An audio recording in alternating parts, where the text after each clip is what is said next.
Hey everybody, we're back again. This time we're going to talk about what we think went down in Mortal Kombat 3, which celebrated its 30th anniversary this year. Yay. Jesus Christ, I'm old. Yeah, Time is the fire in which we burn. yeah, actually, But well, why does it have to hurt so much? I feel like burning probably hurts a lot. I think it's one of the worst ways to to to go. go. I How you know. how do those monks do it without screaming out? I'll never understand. I live it every day and I still want to scream. Okay. You set yourself on fire every day? Yes, I feel with like time. the metaphor is getting strained. See, time is the fire in which we burn. Henceforth, I we mean, burn every day. technically, And I sure. compare that suffering to the monks lighting themselves on fire in protest of life. Yeah, so the ones who are Well, literally on fire. well, thinking what I rather like Picard's speech at the end of that movie about time, where he's like, "I think time is a companion that goes with us on our journey." Yeah, well, That's that's touching. a That was a good speechifying bit. But it's like, I mean, Kirk's death was kind of dumb, but look. Kirk died on the bridge. That's the way he would have wanted to go.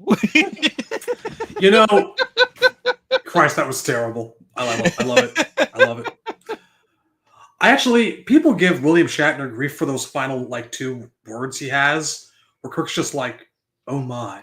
well, that's because he figured. How would Kirk approach death if he would fight Yeah, it wondrous? Yeah, he'd look at it as he's about to go on another adventure. I dig it.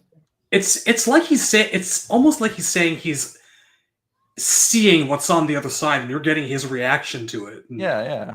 I thought it was actually a really really touching way to send him off. He's reacting to seeing the light at the end of the tunnel. It makes Yeah. sense. Yeah, he's like, another adventure.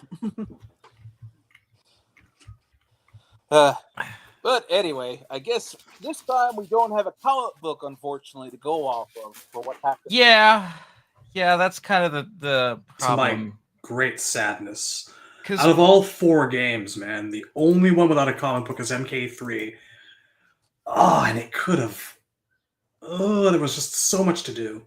well, So much they could have shown us. the whole the problem with trying to like imagine or retell the story of MK3 is that 1 and 2 have a very like the structure is already decided for you. Like if you think about the three acts of a movie, the beginning, the middle, and the end, we already have MK1 and 2. Their act 1 is what's in the comic. And even like you look at the 95 movie, it followed that to a T. It did almost exactly what's in the comic for its first act. And then your second and third act is a martial arts tournament. That's kind of difficult to screw that up. There's one thing I wish had happened from the movie in the MK1. It's that scene where Liu Kang throws Johnny Cage's luggage in the water. I know it's so out of character for Liu, but it's so funny. I don't care. Yeah, I think it makes sense. Johnny was being racist. Yeah, he saw an Asian dude at the pier, and he's like, "Oh, you must be a porter." Well, the other thing you have to consider is that so Mortal Kombat 1 is almost a total ripoff of the movie Enter the Dragon. Yes. Tobias denies it and brings up all of his other influences every time somebody asks about it, but it's really, really blatant that the plot of Mortal Kombat 1 is almost a beat-for-beat remake of the movie Enter the Dragon. And in the movie Enter the Dragon, when Bruce Lee gets on the boat to go to the island that has the martial arts tournament, he's being harassed by some like racist white guy. And so he does some trickery to get that guy off his case. He in that case, he says, "Hey, let's you and me have a sparring match. Let's get into the the little dinghy hanging off the side of the boat here, and we'll sail over to that little island over there, and you and I will fight."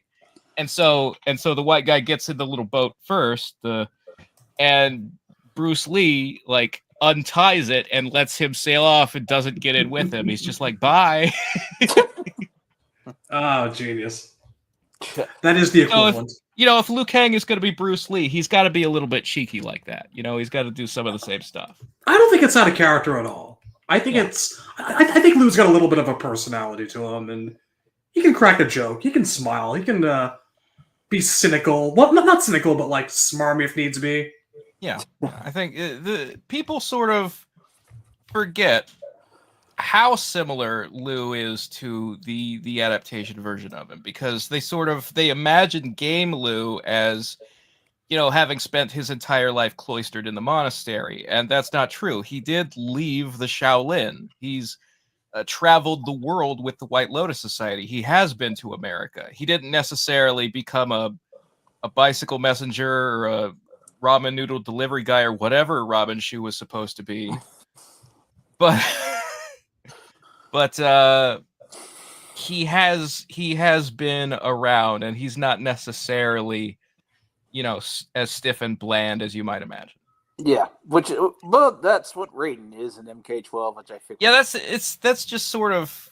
Oh god! I think the Why impression. are we doing this? The impression of personalities that people get are like, you look at the way they talk as NPCs in Deception Conquest mode or Shaolin monks, and I don't think those are accurate places to get characterization from. No. And then, but I guess we should just talk. But yeah, we should get into MK3. Yeah. What I was trying to say is that, like, when you adapt MK1, you have it already all laid out for you. You know, Act 1 is the comic, Act 2 and 3 are martial arts tournaments. Same thing with MK2. It's already been done for you. MK3 doesn't have that. Yeah. And, well, so I guess what I want to cover is what went down. We'll cover what went down between MK2 and 3. How much time do you think passed between them? Enough for Johnny to shoot a movie. Well, yeah, between MK1 and 2, I think 2 and 3 is maybe a week. Enough maybe for Johnny to shoot a movie. 2 weeks if you're lucky. No, see, Johnny only ever made one movie before he died. The MK2, the movie, didn't get shot. Like, his arcade ending said he was gonna, but the next game supersedes that arcade ending. Let me just refresh myself here. There is reference, like, there's been at least in Deadly Alliance, there's been at least 2 films. There's been a movie called Mortal Kombat, and a movie called Mortal Kombat: The Death of Johnny Cage is currently in production, and he doesn't want to make it. There may have been an MK2 in between there, but he could have filmed that movie after he came back from the dead in 4. Yeah. All right. You know, I've never actually looked at it that way. Like, I tend to think that Johnny can actually hammer them out relatively quickly. There's no. You have always sort of been perfectly okay imagining the MK universe as a fully magical world that's nothing like Earth, whereas I view Mortal Kombat as taking place outside my window. So tell me, like the way the Marvel universe advertises itself. Which parts of Chicago are in New York exactly? There's no guarantee. Look, man, it's Earth realm. It's not Earth. Okay, that's all I gotta say. Look, the bridge uses photography from Real World Whacker Drive, but nowhere in the game do they call it Whacker Drive. It could just be in New York City. I'm gonna say. I'd actually like to suggest another thing, though, which is that I don't think people have explored the possibility that stages in MK3 don't have to all be the same city. Like, one of the plot elements of 3 is people traveling cross-country. If you were making a story mode, why couldn't the bridge be in Chicago and the rest of the game be in New York? Because people are trying to get from one place to another. We all tell ourselves the things that we need to make it make sense in our heads. Yeah. Which is why I say a month. I say a month passes between the end of MK2 and MK3. The thing is that it needs to happen so quickly that the heroes know it's coming, but their attempts to prepare for it are not fast enough. Like, Liu Kang and Kung Lao are trying to, like, get the rest of their White Lotus buddies on the phone and be like, hey, fly here and meet me. There's a fight coming. And none of those, like, it doesn't take a month to get a plane, man. You go to the Well, airport, you're yeah. in China in like a day or two. Like, this is where it established that Liu Kang's starting to train the next generation, I think. Technically, the end of this game is where he actually starts to train them. Like the beginning of the game is a lot of we're making plans, we want to get people together, and we just didn't do it in time. Yeah. And there's the same thing with Sony and Jax, where they get home from MK2, they have a meeting with their superiors. Nobody believes them about the alien dimension with the monsters in it, and so Jax has enough time to get the bionic arms, but that's pretty much it. So Yeah. however long it takes to get bionic arms is how long there is between two. Well, let's clarify. In this, Okay, well, look. lose his arms. The MK3 attract mode screen says that after winning the first MK and escaping from Outworld, MK1 and 2, escaping from Outworld, so John's not off of his rocker, they did flee. Yeah. Liu Kang looks to the future. He begins training a new generation of Shaolin alongside Kung Lao. I think that's like at least a couple of weeks, man. All right, I suppose it's possible. He said grudgingly. I think...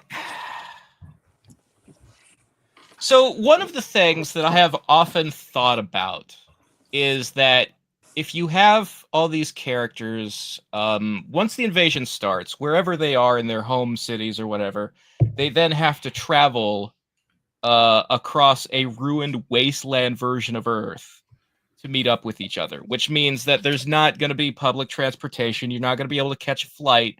You're mostly walking. Maybe you're finding cars along the side of the road, and whatever gas they have in them is what you can use.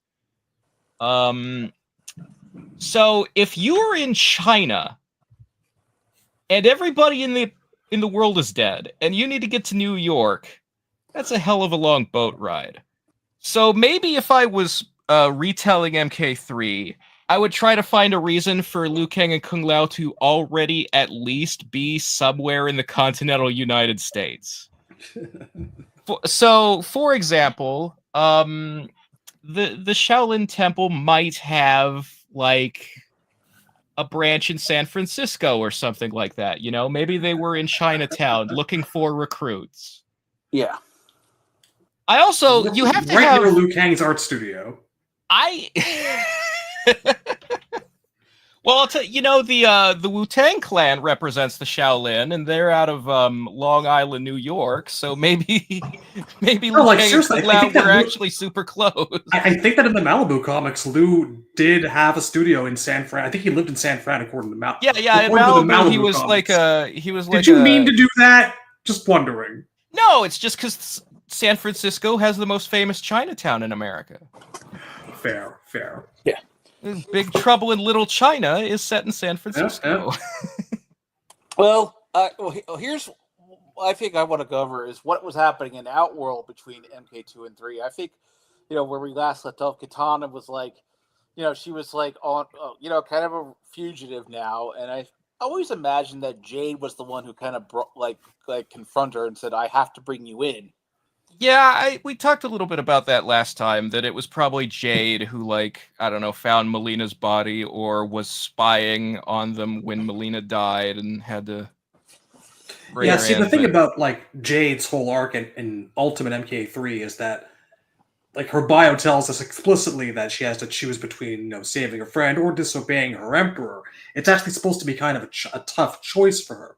Yeah, and she's going to come to her rescue later on. But you're supposed to, I think, take away from that the fact that maybe she did what Shao Kahn would want her to do, felt bad about it, and then later turned tail. Yeah. This is a characterization issue for me, because the Jade that's been presented to us in story modes since MK9 is kind of a very cocky and confident character. And I believe that's the exact opposite of Jade's original personality in UMK3. Probably. I think that in order for the story where she's loyal to Shao Kahn and it's a struggle for her to choose her friend over, turning on the Emperor, that choice has to be based in fear of Shao Kahn. She has to be someone who is generally intimidated by him, and that's the reason that it's, you know, a choice at all. Otherwise, why wouldn't you just pick Katana? It also could be gratitude to some degree. Like, I will say this much for MK11, like the whole no, it was MK9 that actually told us that her parents were kind of like just kind of gave her to Shao Kahn, wasn't it? Was it Yeah, 9? yeah, It was 9. 9 establishes that she was like given away by her parents to Khan when Edeni was taken over, because her parents were like rich nobles who didn't want to like lose their property. They didn't want to be like kicked out of their mansion and have their money taken away or whatever. We've dicked around about this back and forth in the past. I don't think it's out of the question. I think I said it before. I'll say it again. That like she could feel some gratitude to Khan for keeping them alive, possibly healthy. I don't know how she feels about her parents, but don't know. I don't know It if could she be even that. like, because you have to imagine. It's actually difficult to tell how old Jade is supposed to be, like if she's older than Katana or the same age, because Jade kind of always knew she was Edenian. Like for Katana, finding out where she's from, like her true backstory is this like revelation because Khan lied to her and said, "I'm your father." But Jade doesn't have that, so she must have always known she was Edenian. So does she know her original parents, or was she too young to remember them? You know, we don't really Unanswered know. questions. So, yeah, what I always imagine, like Jade like ties Katana up, takes her to Shao Kahn. Shao Kahn's like, "I'm very disappointed in you, Katana," and she's like, "Consider it my highest honor, father." Well, there's a trial. They trial by say the High she Courts is of literally tried for treason by the High Courts, which Well, I mean, implies more than just Shao Kahn. It's a bunch of shadow priests. Well, I mean, I think there has to be a scene between Katana and Shao Kahn. I think after she betrayed. I like to imagine. Absolutely. That whatever the High Courts are, whatever this tribunal, whoever it's made up of, maybe it's like the leaders of different factions. Like maybe King Gorbak is there, maybe Kodal is there. You know. Well, representatives from all the native species of Outworld. That'd be kind of cool. Yeah, maybe like, you know, maybe General Motaro has a seat on that. Yeah. So, but Katana's obviously locked up in the dungeon, I think, for the beginning of MK3. It doesn't actually say if they make it all the way to a dungeon. Like I kind of imagine that after the trial, she's being led away in chains, and she escapes before they even get to her cell. Well, I think a lot of the characters that were added in UMK3, like the text was implying that they joined after the conflict started. And actually, you know what's interesting? If you really look at her bio, it goes straight from accused of treason to Khan sends a group of warriors after her with no text in between those two. Yeah, like we don't know if she was imprisoned. I think it's fair to say that like she was in a cage or something, but what I'm getting at is they may have held the trial and she wasn't even there for it because she had already run away. It's impossible to tell. Run away in metal chains. So she's convicted in absentia, you think? Yeah, I don't even know if she was caught, you know? Maybe she went to Earthrealm with Liu Kang at the end of 2. Okay, well, her ending also says Katana evades the evil clutches of Shao Kahn and escapes into the unknown regions of Earth. That would seem to imply a direct break, wouldn't it? Like, if they had their hands on her, she might not have gotten away. Yeah, evade. You usually use the word evade when you're trying to grab for someone and they get away before you can, you know, make contact with them. You know, it's like you've been dodged. But I don't know. The other thing though is that like the thing that stops me from thinking maybe she went to Earth with the Earth Realmers when they left the tournament is that. So there is a narrative tool that is employed in Mortal Kombat in Ultimate MK3 and Trilogy, which is that the characters who were added by the expansions generally have some bit of text somewhere in their bio to explain that they are like late to the events, like they were missing during the first act and then they showed up later. For example, Raiden is not allowed to fight in MK3 and UMK3, and then in Trilogy he goes, fuck it, I'm gonna fight anyway. Johnny Cage is dead for part of MK3, and then near the end comes back to life temporarily. Baraka is sent to quell the uprising of a renegade race in Outworld's lower regions. Yeah, it's been Baraka, for whatever reason, was not around for like the beginning of the invasion because he'd been sent off to do some other mission that just seems like filler. But it's basically there to go, hey, the expansions are kind of chronological. These characters are arriving to the party late. So Kitana, I guess, did spend the first act of MK3 in the dungeon and then escaped, maybe. Yeah. So, well, I guess that's so I guess we'll go into what went down between Shao Kahn and Shinnok and Quan Chi, because this is when they made their deal, like, you know, we're gonna stuff. Well, technically, if there's a deal to be made, it was made before Mythologies. Yeah, this is the culmination of a plan that's been quite some time in the making. Yeah, 10 years to corrupt Sindel's soul. Yeah.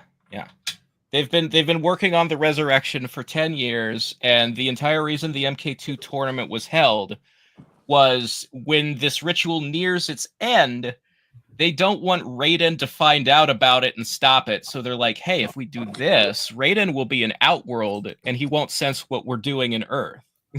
Yeah. And also, it's also the backup plan in case they didn't win the last tournament. Yeah. They would have been able to invade legally if they actually won MK2. MK1. It was worth a shot. 1 and 2. Either war. So that it shows Shao Kahn's actually kind of cunning because he had a backup plan in case. Yeah. There's a plan A and a plan B and a plan C technically. Yeah, or else nowadays he's just a big dumb brute. Yeah. Doesn't even do magic anymore. Yeah. Yeah. Well, so Dumb for you.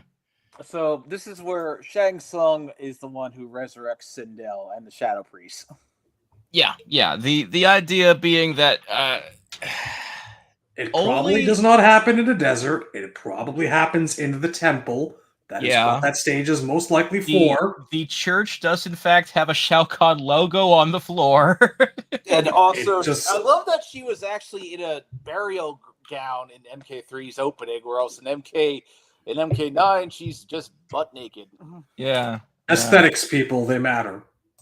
He would have traumatized poor Noob Saibot so much had he been there to see the gown.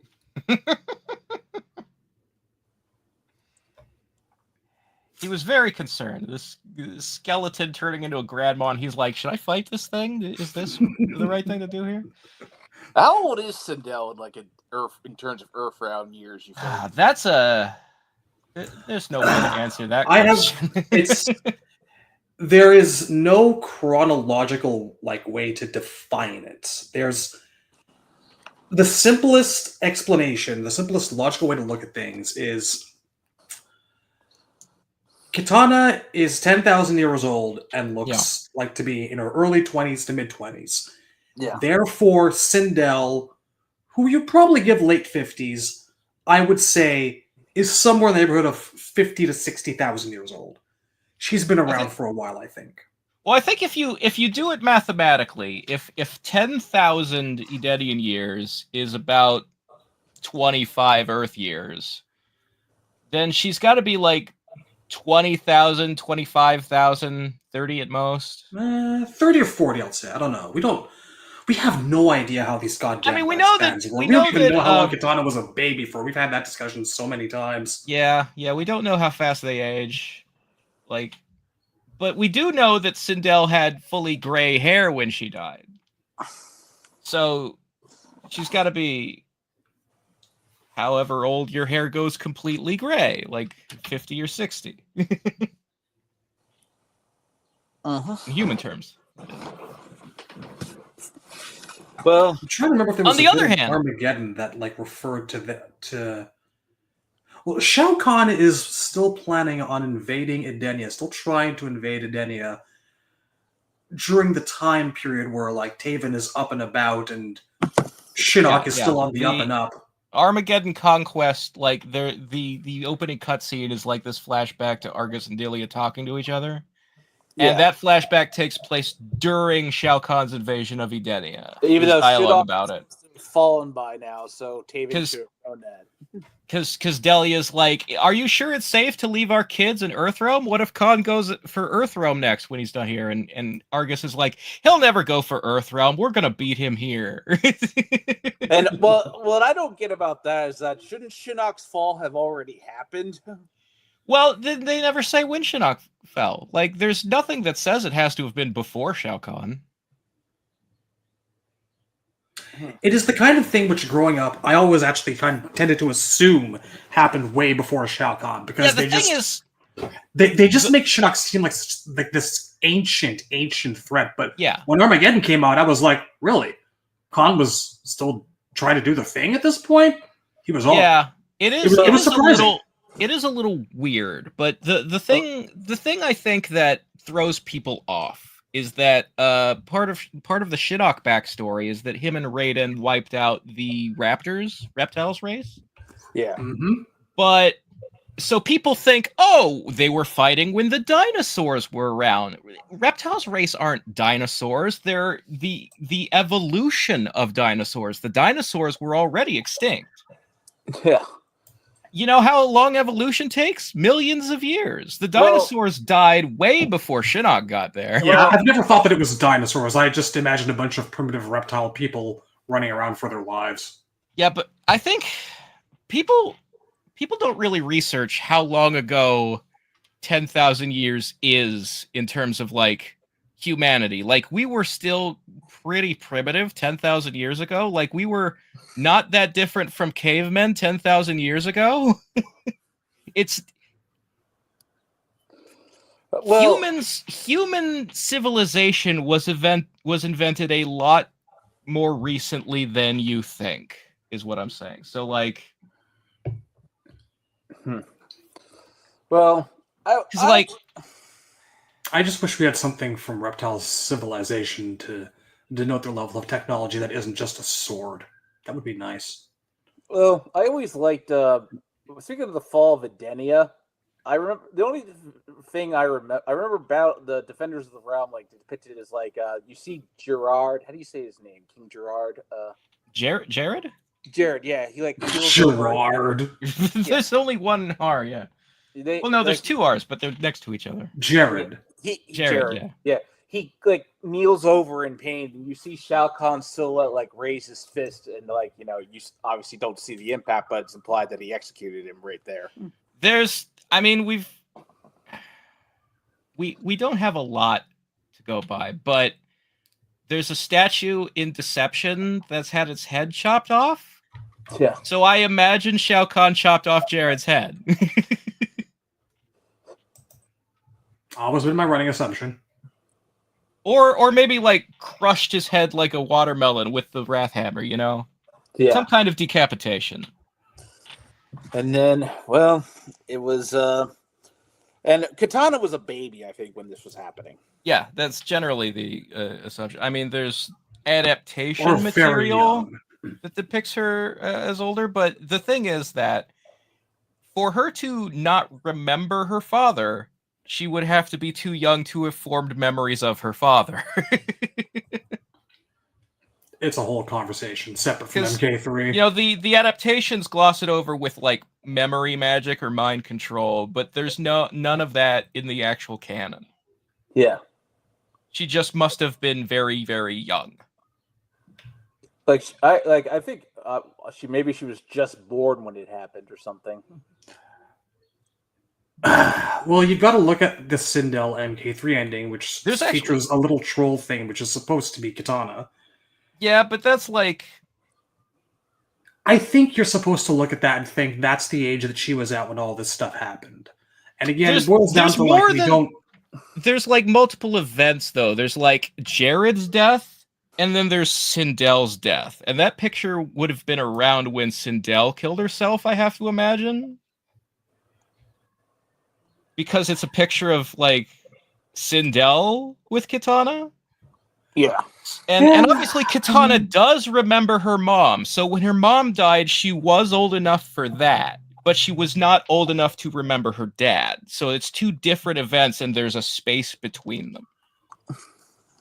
Yeah.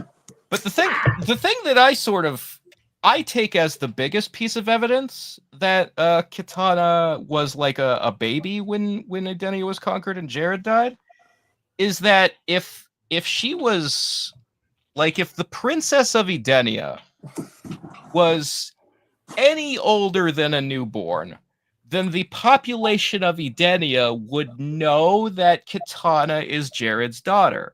And therefore, every time in Outworld that Kitana went out in public and was anywhere near an Edenian, that Edenian would have the ability to break Shao Kahn's lie. And that's not good for Kahn. What I would do if I were Shao Kahn, and this is where the propaganda comes in, is I would just make a general announcement that your king is dead, his daughter is dead, and, you know, okay, his queen is now mine. Yeah, I have impregnated your queen, and I'm going to name our daughter the same thing as her previous daughter? That's weird. No, no. You could say, in honor of the past one. The thing that makes the most sense is just if the Edenian people didn't know the princess was born yet because it happened recently. Honestly, if any other character got a Mythologies game, I would have picked Kitana, honestly. I think it would help. Anyway, look at us talking about MK3's events. Yeah. Okay, so basically, Shao Kahn opens a portal. Well, actually, no. First, before that, we have Sub-Zero and Smoke go back to the Lin Kuei Temple, and I think the Defenders Battle of the Rounds is pretty close to how it went down. Yeah, everyone who's seen that thing, who followed the game story as it was developing back in the day, would probably tell you that it was pretty damned close to how we all kind of envisioned it in our heads. Like, them getting back and waiting for the next mission, and, well, before you get to your next mission, we have a little something to show you. This is the future. Yeah. Sign up. Step up to the plate, you know? The interesting thing is that the depiction of Battle of the Realms is not very different from the one in Defenders of the Realm. Like, just the basic scenario of, the Grandmaster bringing Sector and Cyrax out on a stage. The only difference is that in Defenders, he's showing, like, the whole clan, and Sub-Zero and Smoke are hiding in the rafters going, we gotta get out of here. Yeah. Actually, and I think that was, like, one of the he has like a demonstration where they, like, shoot rockets and stuff to show off their weapons. Yeah, I think, actually, that was, like, one of the better episodes of Defenders of the Realm. It's the best episode of Defenders, and there's no contest. Because Defenders of the Realm was a pretty terrible show, I think. I like it, but it's a fun little conceit. But on average, the episodes are like a 6 out of 10, and the Smoke one is an 8 or 9. Yeah, but I mean, the animation's not very good in that show for the most part. Most shows of that era were not. I think people have become snobs about how cartoons look. Yeah. Which is weird because, like, we live in an era where the most popular cartoons look like Adventure Time. So how can you be a snob when you're okay with this noodle shit? Some things were okay looking, some things were great looking, some things were just... I look at this and I look at He-Man and I'm like, yeah, you're about where you need to be for your time. There's worse out there, Yeah, it was syndicated Saturday morning TV. I don't expect a cartoon on the USA Network to look like Evangelion. All right. Yeah, I think clearly the last episode just clearly ends because they didn't know if they were going to get a second season, which they didn't. So that's why.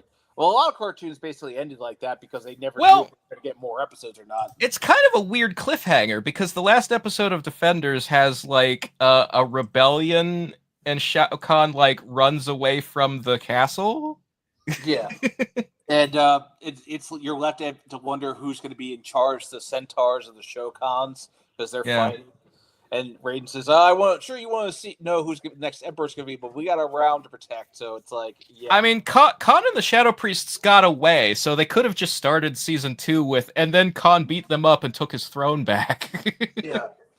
So often, I'm so grateful for the fact that Transformers got a rushed 3-episode finale, which wrapped everything up. Hey, wow, we're in a new golden age. How about that? Well, it was supposed to be 5 episodes. It was supposed to be 5 episodes, but they cut it down to 3. You take what you can get, all right? It could have been nothing.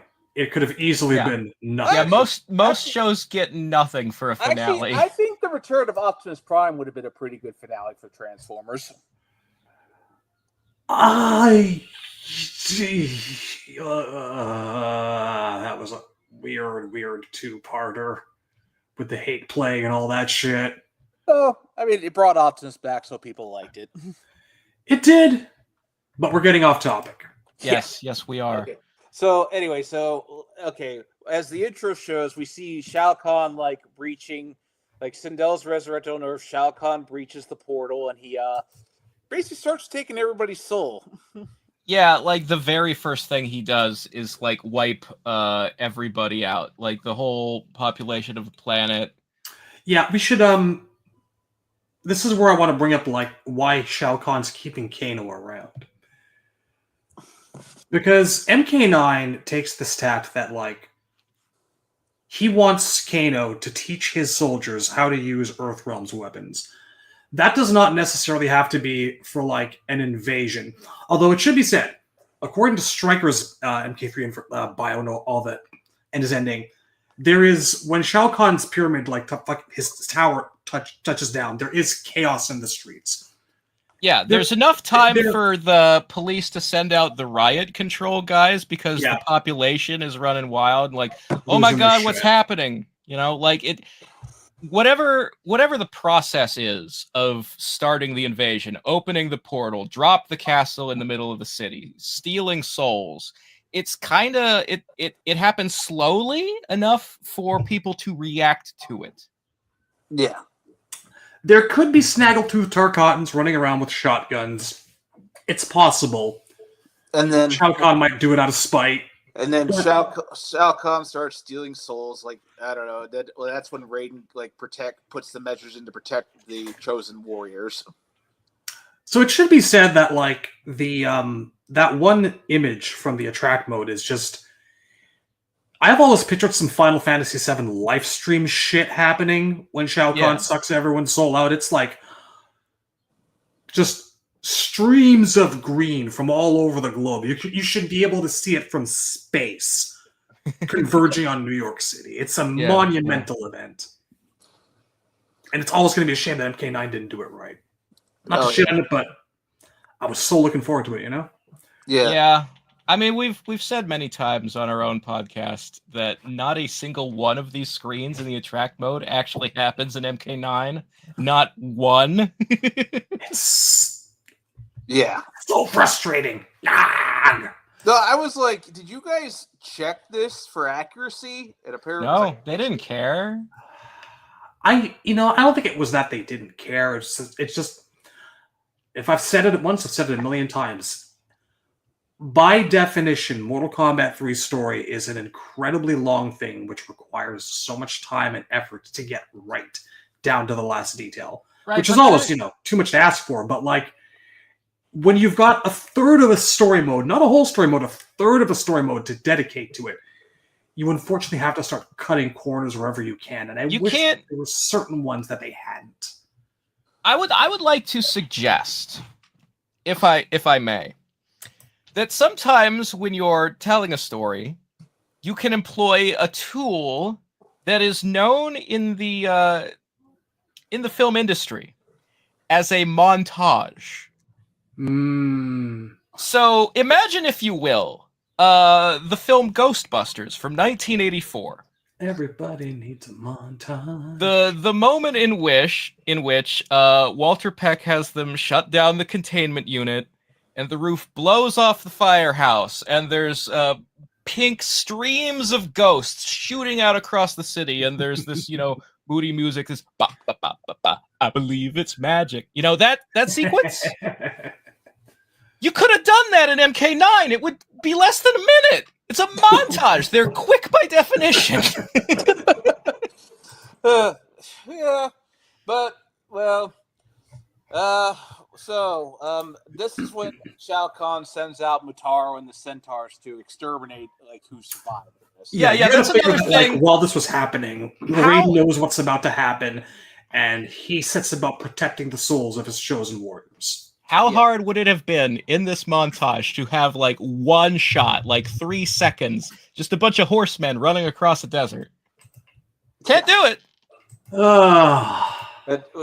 That's when Raiden gives the message that I think everyone hears, where he's like, I can't help you anymore because your world is now ruled by Outworld's gods. Oh yeah, this is a thing he's transmitting to all of his chosen warriors. Yeah. They specifically say in Stryker's bio that he's getting psychic messages from Raiden telling him, hey, get out of the city, meet the other resistance fighters here, go to Nightwolf's reservation, you gotta go.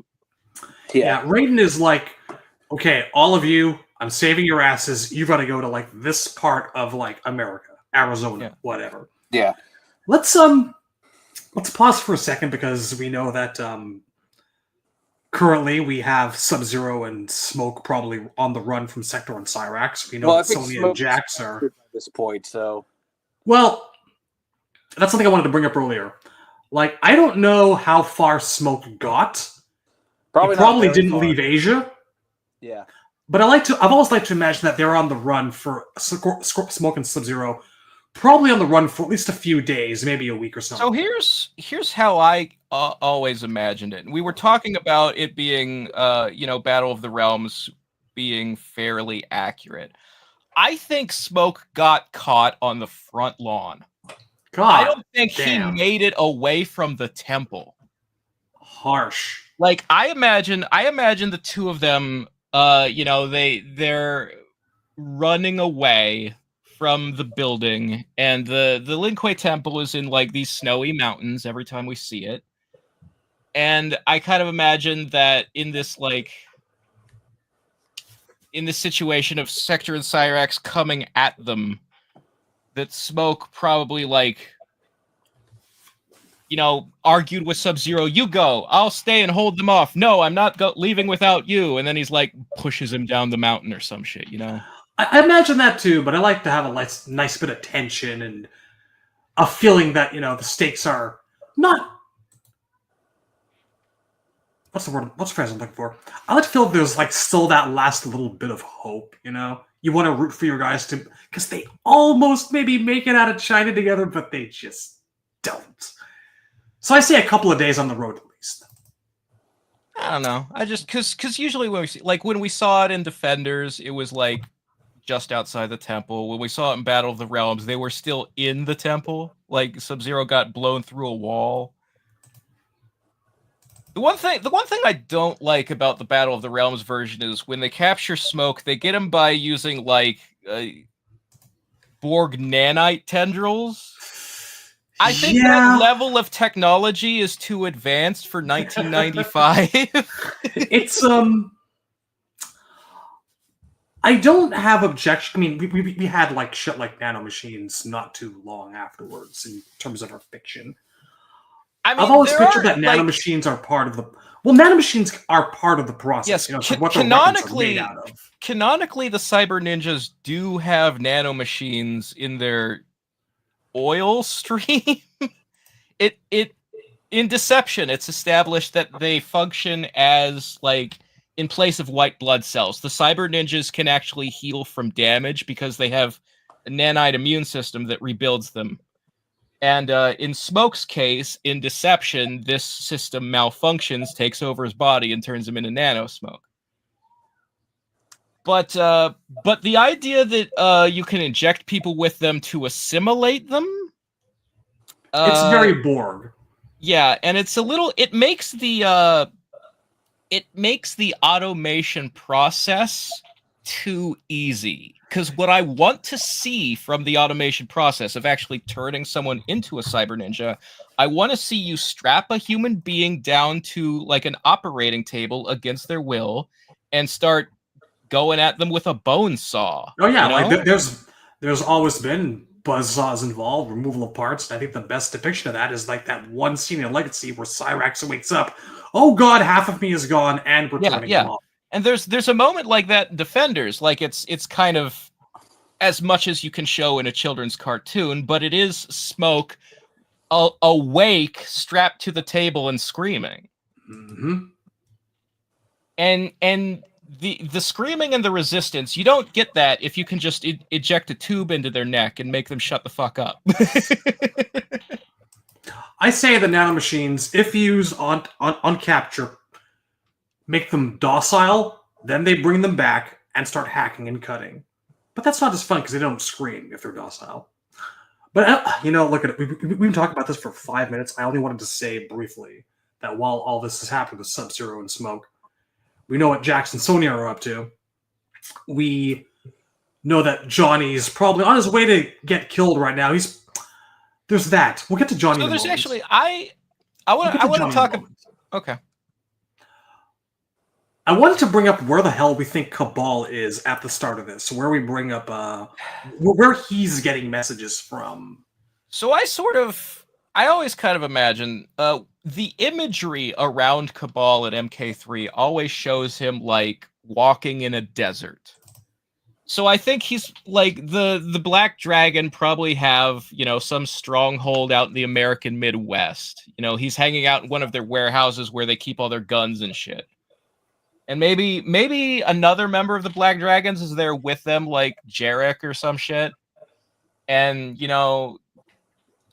here's something that is lesser known, is that if Tobias had stuck around to finish Special Forces, he was actually going to establish in Special Forces that Cabal becomes a mole and starts feeding intel to the authorities during that game. Like, he has second thoughts about being a criminal. Like, he's like, you guys stole a nuke, now the army's after us, it's too much heat, I want out. Like, that starts happening in Special Forces, which was supposed to be a prequel to MK1. So, at the point in time of MK3, Cabal is in the Black Dragons. Yeah. But he's already working against them in secret.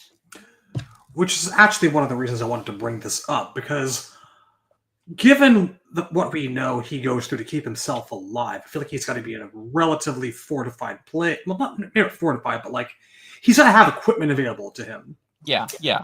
I kind of figured that he might have actually been not in custody, but like in the middle of a meeting with the Special Forces or something. Yeah. Like, well, maybe he's been quote unquote arrested, and like he's feeding them info under the pretext of being grilled for information. I like to imagine. So, okay, the Black Dragons, we know that they deal in sci-fi weapons because Kano has his implant eye, and when they're shown in the comics, like the Tobias MK1 comic, Kano has like a plasma rifle, which is a sci-fi gun. So like that's the level of technology the Black Dragons have access to. The world of MK is always full of G.I. Joe shit. Always. Yeah. So I like to imagine for drama purposes that if you're telling a cinematic version of MK3, the original MK3, not 9. The first time you see Cabal, I sort of picture him being in a Black Dragon place with one of the lesser guys, Jarek or Tazia or No Face, maybe a group of them, who knows. And there's this, the scene would be, there's an argument because Kano has been missing since he left for MK1. Yeah. And without Kano, the gang is pretty much on its last legs. We know that Jarek is the last Black Dragon in MK4. And the reason for that is because the authorities are just about done catching them all. So there's got to be like a tension of like, one of us is a rat. How do the authorities keep catching us? Kano's gone, this guy's gone, that guy's gone. How is this happening? Somebody here is giving us away. Is it They're you, not in a Cabal? good place. I bet it's you. You're the softest one. and And then, they start pushing and shoving each other. Yeah, And then, they start... wait, what's this green light outside? Exactly. Everybody but Cabal drops dead. And then you get that line from MK11 I love so much. Nah, shit. Well, And then so I imagine Cabal is like, what's going on? He like walks out of the warehouse and sees like the sky is turning black and streams of souls flying away. well, this is It's before it's the apocalypse. yeah. And then he's like, what the fuck do I do now? And it's gotta be not long after that, centaurs come running in. Well, how Just the worst day. isn't this Yeah. where Cabal gets scarred? Like, did this happen during MK3? Like, Yes, they specifically say that the reason the the reason Cabal has scars is because he survived the Soul Steal. And the only people who survive the Soul Steal are Raiden's chosen ones. So as the extermination squads run through cities looking for survivors and just target any human who's not dead. And so And Cabal got jumped. Shang Tsung is using his magic to locate them, by the way, according to his bios and endings and shite. Yeah, there's also that. So Cabal has scars because an extermination squad jumped his ass and then left him for dead. Like they thought they killed him, but he still had some life in him after they left. So the way Shad and I have talked about before, imagining this is like you've got bloody, beaten Cabal on the floor of like some place that has technology. Yeah. I like to imagine a Black Dragon warehouse. He presented maybe he was with the special forces already, but It's whatever the somewhat. case, you've got this guy who's just torn to shreds and bleeding out, and he can't breathe, and he's too angry to die, so he just starts crawling across the ground, like finds a knife, gives himself a tracheotomy, because if you look at his character design, the tube It's that in his goes up throat. his torso goes to a collar in his neck. It doesn't connect to the mask. It goes to a collar. So he's got a hole in his throat.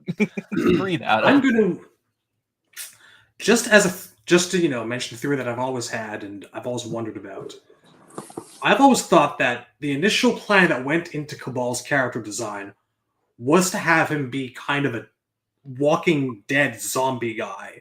That's where like the probably poltergeist speed comes from, and I think that John has said that he was never really completely happy with how Cabal turned out, and I don't think that Cabal's original design came across. We got like kind of a halfway presentation of it, and the reason he seems like he's such a weird hodgepodge of concepts is because he kind of is. I've always kind of wondered that whether or not because of Cabal's animality being this kind of dead skeletal-looking rhino thing, while everyone else's animals look relatively normal, because he has this creepy glow in his eyes when he takes off the mask for the fatality. I've always kind of viewed him as being planned to be this kind of walking dead thing. And I think that John had the idea for what would become Johnny Cage's bio and trilogy, to have him actually die, but reveal that his soul gets blocked somehow by the merger, and it goes back into his body. And one of the reasons he's able to like do this tracheotomy and keep on standing is that like he is literally a soul in a body that can't die. Having air circulating through the lungs makes it possible for him to get along and whatnot, but I think he was supposed to be actually dead. In the planning stages anyways. He's plainly not because of what we, all the games that have come out since. But I've always wondered. Just getting that out there. There could be a supernatural element to it. Yeah.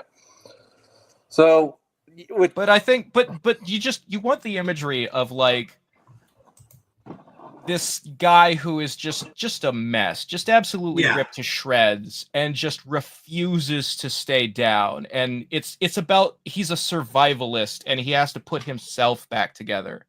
Like the idea presented in 9 of, you know, somebody picking him up off the ground and Kano giving him his mask does not work for me. Because Cabal is like the just the ultimate like lone wolf guy who like just kind of is able to sustain all on his Oh own. God, sorry. I've remembered last time. I remember the time, and I did not remember this time. I'm Okay. so sorry, Greg. God, It's okay. fucking damn it! All Won't right. happen again. But yeah, just the imagery that I want to see Cabal presented as is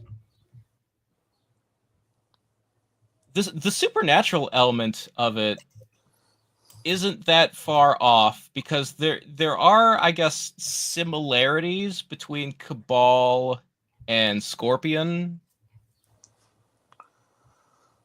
You know, I draw parallels to maybe like, if you remember in most depictions of the Punisher, he gets like, when his family is gunned down, he's shot up a whole bunch too, and then he either like wakes up in the hospital or some local has like saved him and he somehow survived.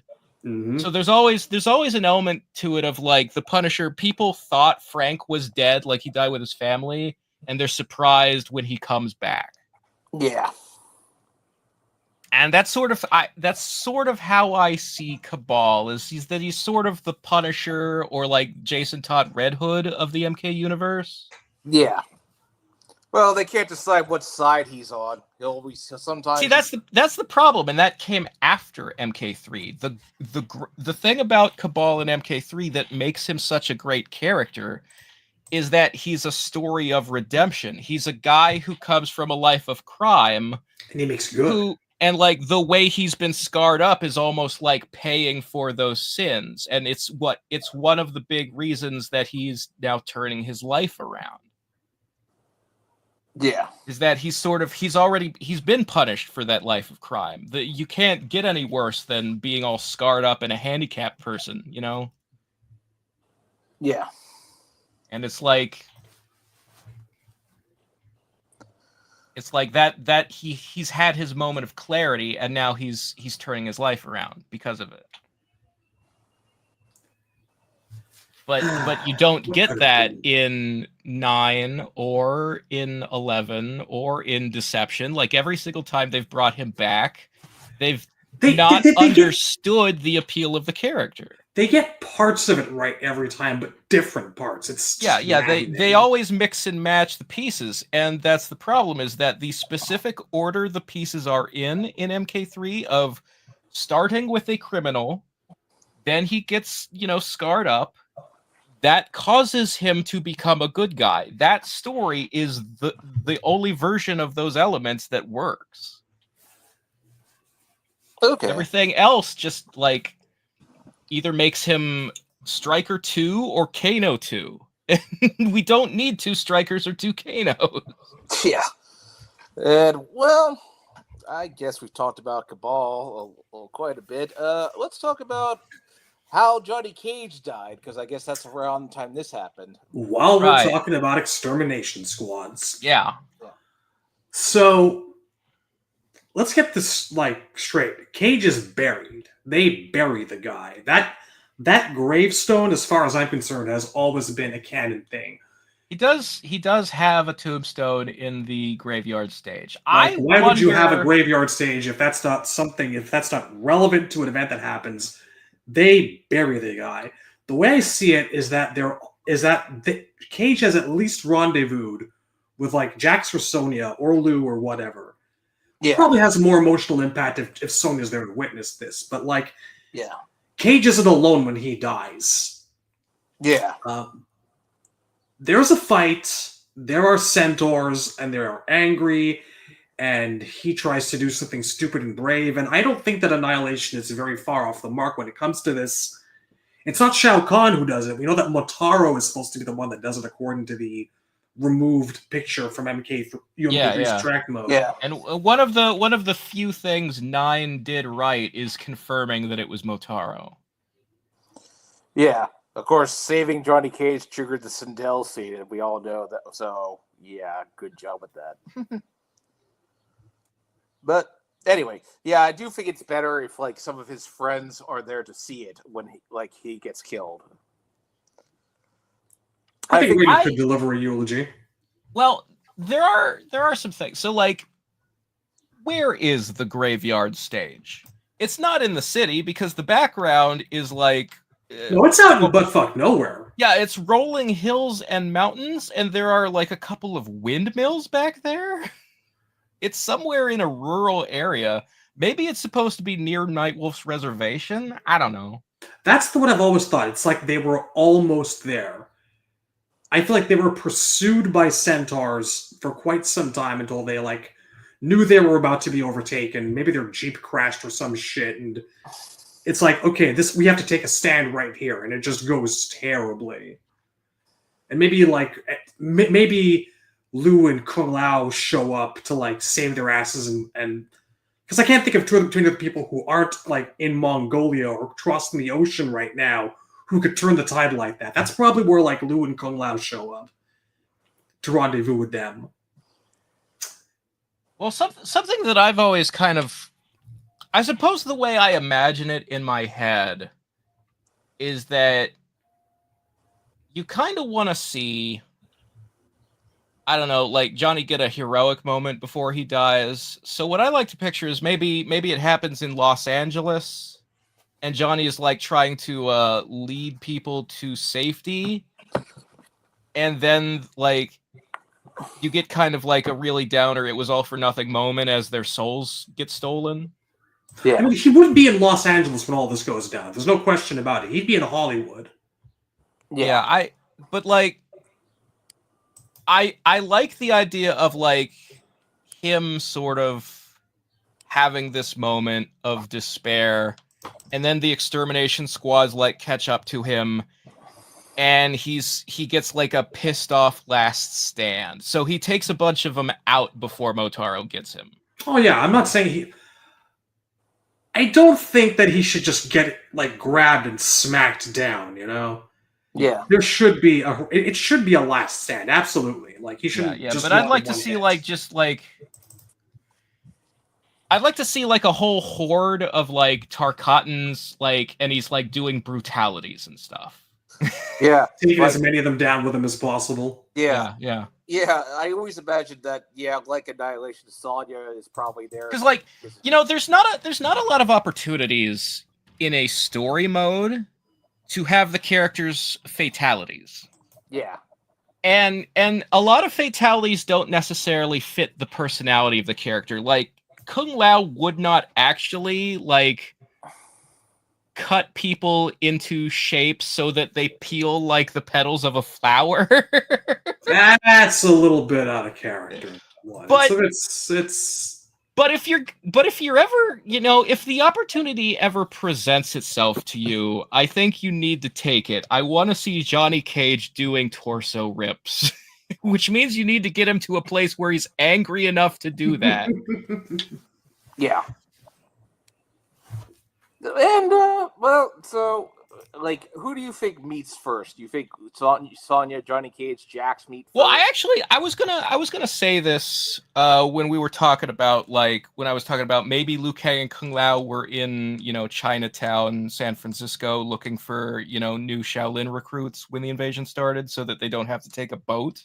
Yeah. During the invasion. How does Sub-Zero get to North America? What I wanted to say was that while Jax is getting his arms, Sonya's stuff also says that she went to train, and she has a bicycle kick at MK3. So I bet she starts the invasion hanging out with Liu Kang and Kung Lao. Like she's been learning from Liu. I don't know if she's hanging out with them, but Liu definitely showed her some stuff. Yeah. Yeah, I just think she's probably like doing her training, getting ready for the invasion when it hits. Hers so is more of an aerial bicycle kick compared to Liu's. moves. Yes, but it is a bicycle kick. She would improvise. And I have She would make it her own. seen Tobias say that the reason she has that move is she learned it from Liu Kang. I have seen him say that in an interview. That makes sense. Or at least that was their intention, was to imply that that's where she was getting it from. That she's been, studying ever since she met Liu and Raiden. She has been like getting better as a fighter. Yeah. Yeah. That makes sense. So what? Well, how? Okay, so I would imagine that after Johnny dies, like that, Sonya wants to go back for him, but like Jax pulls her away, says, "We can't help him now. We have to get out of here." Very much so. Like they had. Well, I don't know. They do bury his body. Yeah, It is a grave site. I think that what happens is that Liu Kang and Kung Lao show up and like they chase the centaurs off. Well, Liu Kang's the #1 target, right? Like technically, you don't have to have a body to hold a funeral. Well, we're going to get to that because there's a specific reason that I really. When he comes back, you want him to climb out of the dirt. Oh yeah. Like you have to go full Night of the Living Dead with this shit, okay? If you're gonna do resurrected zombie Johnny Cage, it's gotta be cinematic quality, baby. He has to comment on it. He has to say how Night of the Living Dead this shit actually is. He has to be like, whoa, I'm zombie Johnny Cage. Yeah. It's gotta be amazing. I can't accept him not crawling out of a grave. Just it's out of the question. Fair enough. Yeah. Well, Luke. Well, anyway, I think like Luke. Well, I do. One thing I've always wondered is that so however it is, Motaro killed him, and his soul leaves his body, and then the merger blocks it from moving on, so it goes back into the body. Does that mean the wounds magically healed up? Does that mean he's kind of technically immortal until? Like, did he get a free regeneration healing factor too? Like, I don't think the way I've always pictured it, I don't think he did. I think he was walking around with like a fucking hole in his torso, going. Well, I think it's because like his sprite in Trilogy does not have big zombie wounds on it. I think Raiden or Fujin. Well, no. Actually, that's true. Fujin's not around at this point in time, and Raiden is not a god at this point in time. I do wonder. He has to get something. I do wonder where Fujin is during the invasion. I guess even though it was like about to be the end of the world, the other 4 gods are still required. Like they're not allowed to stop guarding the amulet. Probably not. No. Yeah, and then well, I think it's like what was I going to say? Fujin obviously didn't exist as a character yet. That's why he doesn't show up. But he existed in 9, and he's not there. Yeah. Well, I think really it was the same deal with Raiden. Once Earth Realm had been taken over by Outworlds. Forbidden from interfering. Like that's probably why. And then I also like Raiden did not have the ability to heal people with lightning back in '95. That's an he did not. No. That doesn't really make sense for lightning to do, in my opinion. No. Well, the thing is that in the NRS era games, Raiden knows wizard spells, like he chants magic words to do shit. Yeah. Actually, if anything, the water god being able to heal would make sense. I don't know. I know that's like people watch Avatar: The Last Airbender and they just roll with it. They just accept it. But I don't know why water heals people. Like, that doesn't actually work for me. It's the element which brings life. It does that because if you dehydrate, you'll die. Just soak your wounds in water. They'll heal. It's fine. All right. Well, so this at this time, Nightwolf's setting up his the safe land, like his homeland, like for the warriors, I'd say. Mm. Like, because that's the one place Shao Kahn didn't take over or something. They say in Nightwolf's bio that he knows magic that can protect people from having their soul stolen. It's like an extension of his reflector special move. Yeah. And Basically, there's a giant. There's like a giant dome over his reservation. Yeah. He basically creates a bubble over his reservation so that the soul steal doesn't affect anybody in his town. So basically, it's like as long as you stay in this bubble, you'll be fine. Yeah. So more or less. That makes Nightwolf's reservation like the best place for all the heroes to gather up with each other. Yeah, and that's Raiden's telling them go here, go to Nightwolf's reservation. It's safe here. The rest of us will catch up with you there, and then we can form a posse. And here's something I wonder: how did Sub-Zero get from China to North America? How did the cyborgs get from China to North America? So the cyborgs could teleport. But in Sub-Zero's case, I imagine that he crossed the ocean before the invasion started. Because like the Lin Kuei, all that stuff happens like immediately the moment Sub-Zero and Smoke get back from the tournament, like the same day they come home. They're like walking in on this presentation. Everybody's gonna become cyborgs, and they're like, "What the fuck?" Yeah. I assume that when the Soul Collection happens, Smoke and Sub-Zero, or just Sub-Zero at this point, are already in the process of running, and Sub knows something terrible and horrible is actually happening. Well, here's the thing: is that so the Lin Kuei are included in everybody dropping dead when Shao Kahn attacks. Yeah. So Smoke has to, like, the process of turning Smoke has to have already happened because the doctors are dead. It has to be finished. And they basically... I don't know that there were doctors. I mean, maybe Sector did it himself. I don't know. That's what I've kind of always feared. In the absence of anyone else being dead, Sector was like, all right, just pops his chest open, gets the buzzsaws, and goes to work. I imagine that Sector could assist, but I think like who performed the operation on Sector? You know, like how did Dr. Giro put his brain in the robot? Yeah. There has to have originally been a doctor. Okay, fine. So Smoke went out like a punk on the front lawn. And there were still doctors. Are you happy? I hate it. But all I'm saying is, I think that Sub-Zero was already on the run and had snuck aboard like a cargo ship from China to California before Shao Kahn attacked. That's all I'm saying. You know, if you want to expedite shit, he could also be a trained pilot like his buddy. Yeah. Stole one of the cyber jets. He could have stolen a Lin Kuei jet. He could have made himself a rowboat out of ice. But the Pacific Ocean is pretty big. So. I've always wondered about this. Like, it's, you know, thank you, Greg, for asking this question, because it is the one thing that absolutely happens you can't really gloss over. It's no fun to have Raiden just be, oh, you're halfway across the world. I guess I'll just teleport you.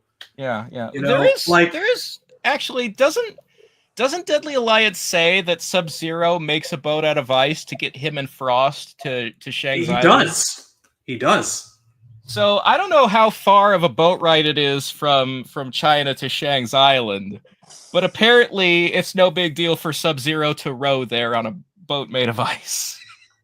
I've had a few thoughts. There's the Cyberjet possibility, which would, you know, be interesting if you imagine Sector and Cyrax kind of like chasing Sub-Zero over the Pacific at high speeds, trying to fire missiles at him, and so I don't know if I picture Sub-Zero being like a Top Gun pilot. Maybe, I don't know. There's that possibility. But another thing I've considered is this. I don't know how much credit you want to give Cyrax and Sector's programming. This may come across as insulting. But it could work as a character beat for Smoke, because I actually had this thought last week.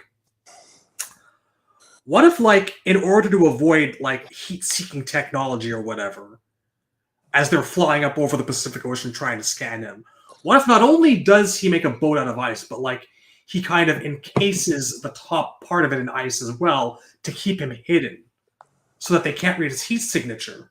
So he just That's how he avoids them. Floats across the Pacific inside of an iceberg and hopes that it gets there. Well, you know, he sees those little ice paddles. It's working for him. But what if they don't detect him, but whatever is left of smoke inside of him, once he's joined the search, figures out that they shouldn't be scanning for heat. They should be scanning for cold. Huh? Maybe. I could see it. The other thing is that, like, I imagine that it's no big deal for Sector to cross an ocean with his teleportation, because I always kind of imagine the teleportation requires a satellite in space. Well, I imagine also he can maybe hover over the ocean or something. So I wonder how much fuel it would take to cross an ocean using just Iron Man repulsors. I don't know. I think teleportation would be the faster way, because with nanomachines, anything is possible. The way Sector's teleportation works is essentially like the laser in Tron, where you're being turned into zeros and ones. So he becomes a digital signal, which means he needs something to receive that signal and send it somewhere else. So he's probably always using a satellite in space. Well, so Sub-Zero, obviously, so I'm guessing at this point, is this where Shao Kahn tries to steal souls from the NetherRealm, and that's how Scorpion gets out? Yeah, Shao Kahn has to be doing something while he's sitting there all cocky with his 6 billion souls. And this is about a good time for him to do it as any. Yeah. Like, the heroes are kind of licking their wounds, to regrouping, and listening to Nightwolf's sage advice. Yeah, at some point, Shao Kahn has to go, those are some nice souls you've got down there in hell. Now that I've had the souls of the living, let's see if I can't have the souls of the dead, too. Well, there's an interesting thing in Shaolin monks, and I don't know how well it would work in canon. Maybe you could implement it partially, but not all the time. Where when in Shaolin monks, when people die in Outworld, their souls don't go to the afterlife; they get stolen. And there's like the game has its own version of the Soul Chamber, which is a different design. Yeah. And part of the plot is that Shang Tsung wants you to break that thing so that he can steal all the souls for himself. And then when you do, he uses that power to make himself young again, which is different than how he becomes young again in canon. But I think you need to establish some level of, like, yeah, Shao Kahn likes to prevent people from going to heaven or hell when they die if he can, because he would like those souls for himself. Obviously, like, Melina died in Outworld and her soul went to the NetherRealm. So there has to be, like, maybe a distance thing, only certain locations people die in. If you die in the living forest, you become a tree. If you die in place X, Khan gets your soul. If you die in place Y, you're so far out in the wilderness that you actually get to go to the afterlife. Who knows? Whatever it is. But you need to establish that Shao Kahn already has a history of being, like, possessive over the souls of not just people who are alive, but people who are dead too. Otherwise, him trying to steal Earth souls from hell is weird. Yeah. There would need to be, I mean, he could be trying to get Melina back. Maybe. This could be how it starts out. Of course, and it's probably not like he's figuring, okay, the deal with Shinnok and Xiao Quan Chi, they've outlived their usefulness. I can double cross them now. Yeah, that's the other thing. Like, he's also, he wouldn't have Sindel if he hadn't, like, cut a deal with Quan Chi.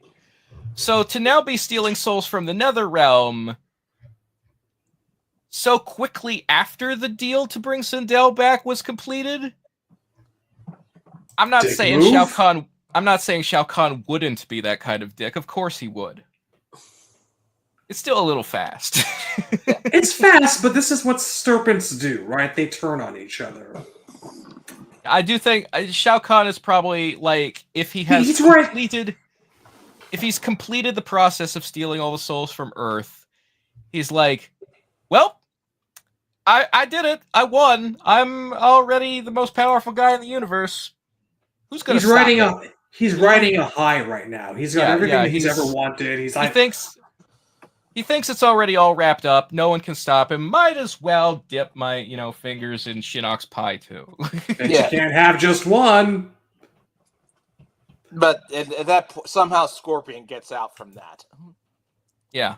And Scorpion decides, I'm going to be on no one's side during this whole fight. Well, that's not exactly how it goes. The weird thing about the UMK3 bit of Scorpion's bios has always been like the weird bit. It's like it's like he just, hey, there's Earthrealm. Neat, I'm gonna get out. Boom. What do I do now? So the first thing you have to understand is Scorpion's bio is specifically connected to a stage in the game. Yeah. There is a reason that if you do the uppercut in Scorpion's lair, you end up in Shao Kahn's cave.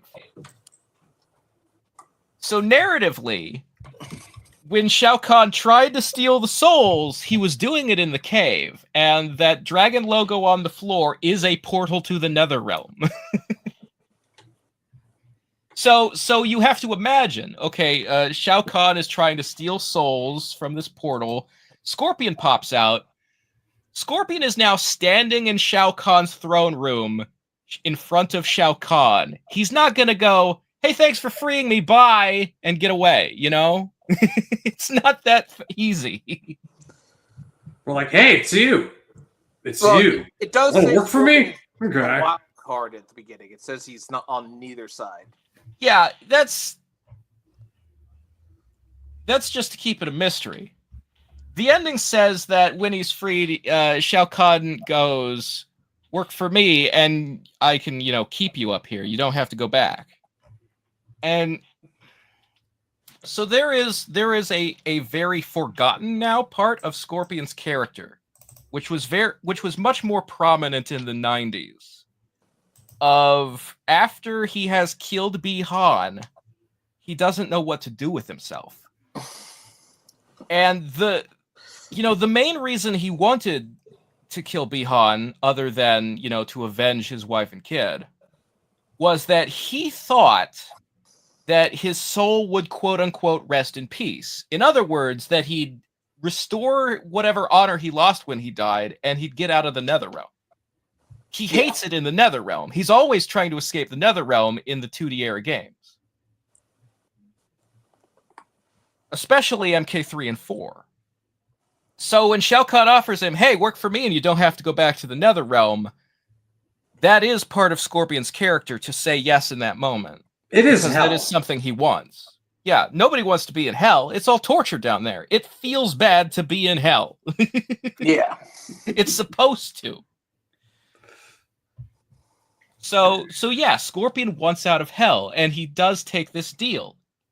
The man is already dead. He doesn't have any attachment to Earth. Like, everybody he's ever loved is dead. Yep. What does he care what happens to Earth? Yeah. So he does agree to work for Shao Kahn. But we don't know what he does while he's working for Shao Kahn. The only thing we know is that he sees Sub-Zero is on the other side and immediately switches sides when he sees that.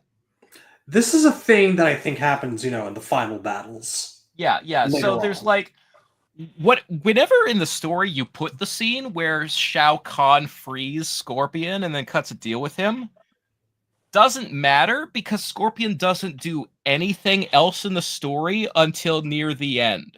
Mm-hmm. He's just hanging out. Yeah. Sure, I'll kill those Earthrealm pricks for you. You got me out of hell. Maybe he's just standing on a rooftop in New York watching and refusing to actually participate in the battle. Maybe he's doing like a brooding loner, sitting on a gargoyle thing for all we know. Yeah, he's doing the Batman thing, definitely. Yeah, he's just He's just hanging out watching. He doesn't fight anybody until the heroes come to the city at the end of the game, and he's like, "That's Sub-Zero.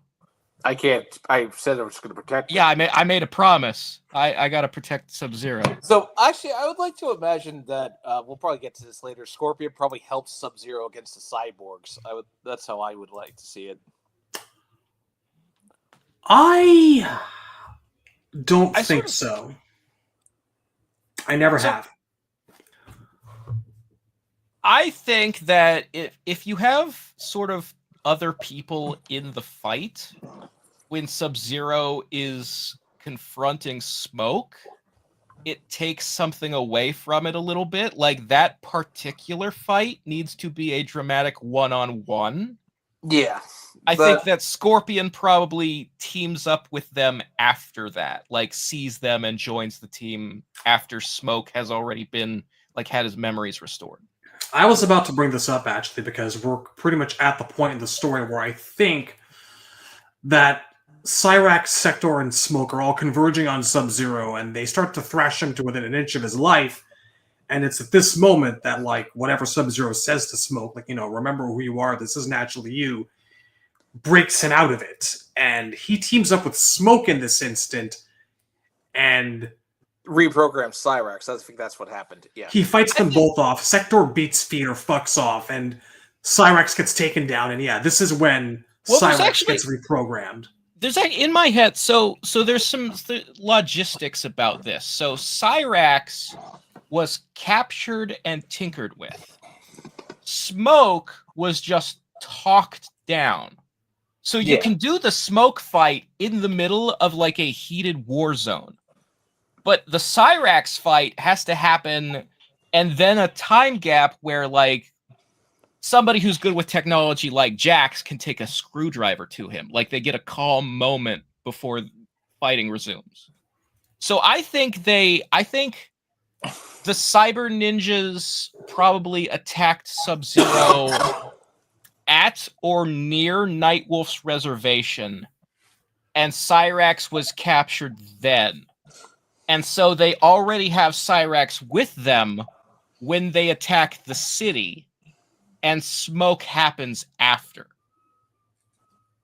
That's what makes logical sense in my head. Yeah. I'm trying to remember a bit in Deadly... Was it Deadly Alliance that said that the desert that Cyrax was stuck in was the Gobi Desert? Yes. That is in Deadly Alliance. And the reason it's the Gobi is because that's the desert closest. That's a Chinese desert.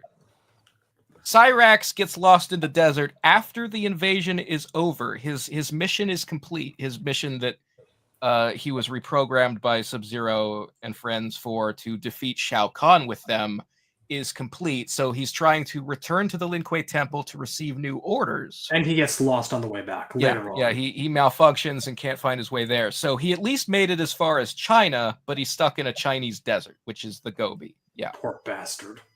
Yeah. And at this point, this is probably when Katana, like, breaks out of the dungeon and she finds out her mom is resurrected by Shao Kahn. And she breaks out, and she knows she has to find Liu Kang and the Earthbound Warriors. I think that's another sequence of events that happens out in the American Midwest. Because, like, I imagine Katana probably got free end of the first act, beginning of the second act of this story. And she's trying to find and meet up with the Earthrealm Warriors. Yeah. And then, like, so Shao Kahn sends Jade and Reptile after her. But he gives them different orders. Yeah. Jade is to bring her back alive, but Reptile is given the orders dead or alive, presumably because Kahn knows that Jade would not be willing to kill Katana. Yeah, and at this point, there's a female chameleon is trying to look for Reptile, I think. Chameleon is a thing that I think happens to Reptile in, like, the aftermath as the invasion's starting to wind down. I don't think Reptile is actually present at all during the final fights. I think he got his ass beaten and got beaten badly by Katana and Jade. I think and Chameleon finds him afterwards. So what I'm imagining is so Kitana is like out somewhere in the Midwest, like everybody else during the early parts of the invasion, and fights, Jade and Reptile. And Jade finds out that Reptile's trying to go for the kill, and is like, "Wait, those aren't my orders. What the fuck? Shao Kahn told you that? I'm not okay with that." And so Jade switches sides. The two of them beat Reptile, and then the two of them together go on to join the Earthrealm warriors at Nightwolf's reservation. Reptile limps his wounded ass back to Shao Kahn, reports he's failed his mission, and there's a bit in the MKX comic that very easily would fit into the old timeline canon here, where during the invasion, Shao Kahn, punishes Reptile for failing to. In MK9, it would have been fighting Stryker, I think. Yeah. Just a long string of losses for Reptile. Every time he's sent after an Earthrealm warrior, he loses. So Shao Kahn throws him in the dungeon and is going to put him to the death, and he signs Kotal to do the job. And Kotal goes, "This guy's not our best fighter. He's a good spy, though. Why would I put him to death when he can turn invisible and we could use him for that?" So Kotal sort of talks Khan out of executing Reptile. Yeah. So you could have a similar thing happen in the actual, like the original canon, where Reptile was probably being punished, being kept in a dungeon or something after he failed to get Kitana, then Jade turned on him. Yeah. And then you could have Chameleon approach him in the dungeon and set him free and be like, "You and me should kill Shao Kahn together. Working for him is not good for you. Look at how far your standing has fallen with him. He's probably gonna get rid of you soon. Join me. Let's take him out and bring our race back." Yeah. Unfortunately, what we know from Chameleon's Armageddon bio is that Reptile agrees, but when they get there to do the deed, Reptile chickens out. Because Khan convinces him or something. Well, it's because he's scared. It's because Shao Kahn is so powerful, he doesn't think they can win. So he kowtows. He's like, I'm with you, master. I'm not with her. I don't know who that is. He was broken. There was never ever. There was never he can't do it. He cannot do it. So he picks Khan's side, and Chameleon is forced to retreat. And that's pretty much all of her that we see in this story. I never actually pictured him being brought back and being imprisoned. I honestly always fear that after Jade and Kitana beat him up, he just walked around in a daze trying to get back to the fortress, and she found him along the way. That could work too. I just want to make the point that all the stuff with Chameleon with a K, the female Chameleon, and Reptile probably happened after the Kitana and Jade stuff. Yes, absolutely. It doesn't really make sense to have it happen before. No, it doesn't. It's very late in the game stage stuff. Yeah. What else are we missing? I mean, okay, male Chameleon is probably also around somewhere, but it doesn't really matter. Yeah, male Chameleon is just some mysterious bodyguard of Shao Kahn's that doesn't really do anything. We haven't talked. He's around during Trilogy, sure. We haven't talked about Ermac and Rain yet, actually. Rain and Ermac, you can just. It's just safe to say that they're kind of there. We know they're there. They're working for Khan. They're not. I do specifically at this point in time. I do have an idea of what I would do with each of them. So one thing I think would be cute to have happen is, because the old rumor was Rain is in the graveyard. Yeah. I would do a sequence where Rain is leading the extermination squad that tries to attack Nightwolf's reservation. And Kitana has arrived by that point. So, she fights Rain, and she, talks him into, quitting. Because Rain's arcade ending says that Kitana's "Hey, Shao Kahn killed your father," and this is at a point where he doesn't know his real dad is Argus. He thinks it's Jared's general. Yeah. So it's Shao Kahn killed Jared's general, who we all think was your dad, you should turn on him. You should be with us. You should want revenge for that. And Rain, the arcade ending says that Rain agrees with that, but doesn't join them. He goes on his own on like a one-man revenge mission. But that doesn't happen in canon. I think that's a thing he tells them he's going to do. Yeah. What he's does a happen? liar. What does happen in canon is that Rain is never shown working for Shao Kahn again. Like, the next time we see him in Deception, he's just doing freelance crime in Edenia. Well, one thing I want to point out with Rain is that I think Defenders of the Realm had there be like a love triangle between Threshold repeatedly, like it happens in Conquest 2, Threshold repeatedly depicted Rain as a former fiance of Kitana, and the reason they broke up is that he took Shao Kahn's side. This was so ingrained into the fan base's minds to the degree that people thought it was canon for years and years in the context of the games itself. It's certainly interesting. It does give Rain more to work with. I would present the characters as Rain wants Kitana, and Kitana wants nothing to do with him. Yeah, but she has to keep the reason why she wants nothing to do with him secret. Because she can't say I'm mad at you for turning on Edenia, because then Shao Kahn will know that she cares about Edenia. Yep. So I almost kind of figured that whatever confrontation, whatever talk happens between Kitana and Rain happens toward the end of things, like as the final fights are starting to happen. I think I've always envisioned a scenario where Shao Kahn starts losing people left and right. Like he at some point, like towards the final battles, he's calling out for help as Liu Kang's beating his ass mercilessly, and just for a wide variety of reasons, no one's around. So I think that shortly before like Kitana confronts Sindel, she gets Rain out of the way with words and not a fight. Yeah, I do think you're right about that. The thing about Rain in all of the games that have given him a personality, is that his personality is consistently that he cares about nothing but himself. He's a super opportunist. So he would definitely like come to a point where Outworld is starting to lose the invasion, and he would just go AWOL. He would just abandon the army. I'm doing my own thing. I'm out for me. He's not trying to kill Shao Kahn and become a good guy.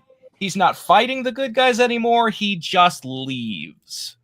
Yeah, just that fucks off into the night. Like I imagine he was like, Kitana, you've shown me the error of my ways. He pretends like for my sins. He's like, no. Don't look for me after this battle, for I shall not return. This is a one-way street for me. Yeah. Fucks off. And Kitana's like, I don't buy that at all. I go now to strike down the Emperor. I will probably die in the process. Goodbye. And then he just goes home. And Kitana's like, I don't believe anything he just said. Yeah. That's sort of how I imagine it going down with Rain. With Ermac, I think so. MK3 doesn't really elaborate on this, but there is a stage in the game called the Soul Chamber, whose purpose is to store all of those stolen souls from Earthrealm. Shao Kahn didn't take them all into himself at once. He probably can't, so he has to keep them somewhere and eat them a little bit at a time. Like, he's storing them in his fridge for later. Yeah. Yep. That's what the Soul Chamber is. So, in order for the souls to be freed at the end of the game and for Earthrealm to be restored, somebody's got to destroy the Soul Chamber. Some portion of the Earthrealmers have to make destroying that stage one of their targets when they're fighting back in the city at the end of the invasion. I imagine Ermac's probably one of the guys who's defending that place, because like they have kind of tied him to it since MK9. Like this idea that he needs to like recharge his soul energy periodically, and that's kind of the place where he does it. He's probably hanging out there. He could Probably be there, sure. guarding the soul chamber is something to have that character do, because otherwise we have no idea what the fuck he was doing at the end of the game. There really isn't any kind of real room for him to have any kind of character development yet. Yeah. Like, at the very most, you could have him say during a fight, "We do not wish to do this, but it is our fate and our destiny. Shao Kahn is our master." Ermac's whole thing at this point in the story is that he doesn't have a will of his own. He has no story. He's just a soldier. He's not going to get that until Kenshi shows up. Yeah. He once he's freed from Shao Kahn's control and he has a mind of his own, that doesn't happen until Deadly Alliance.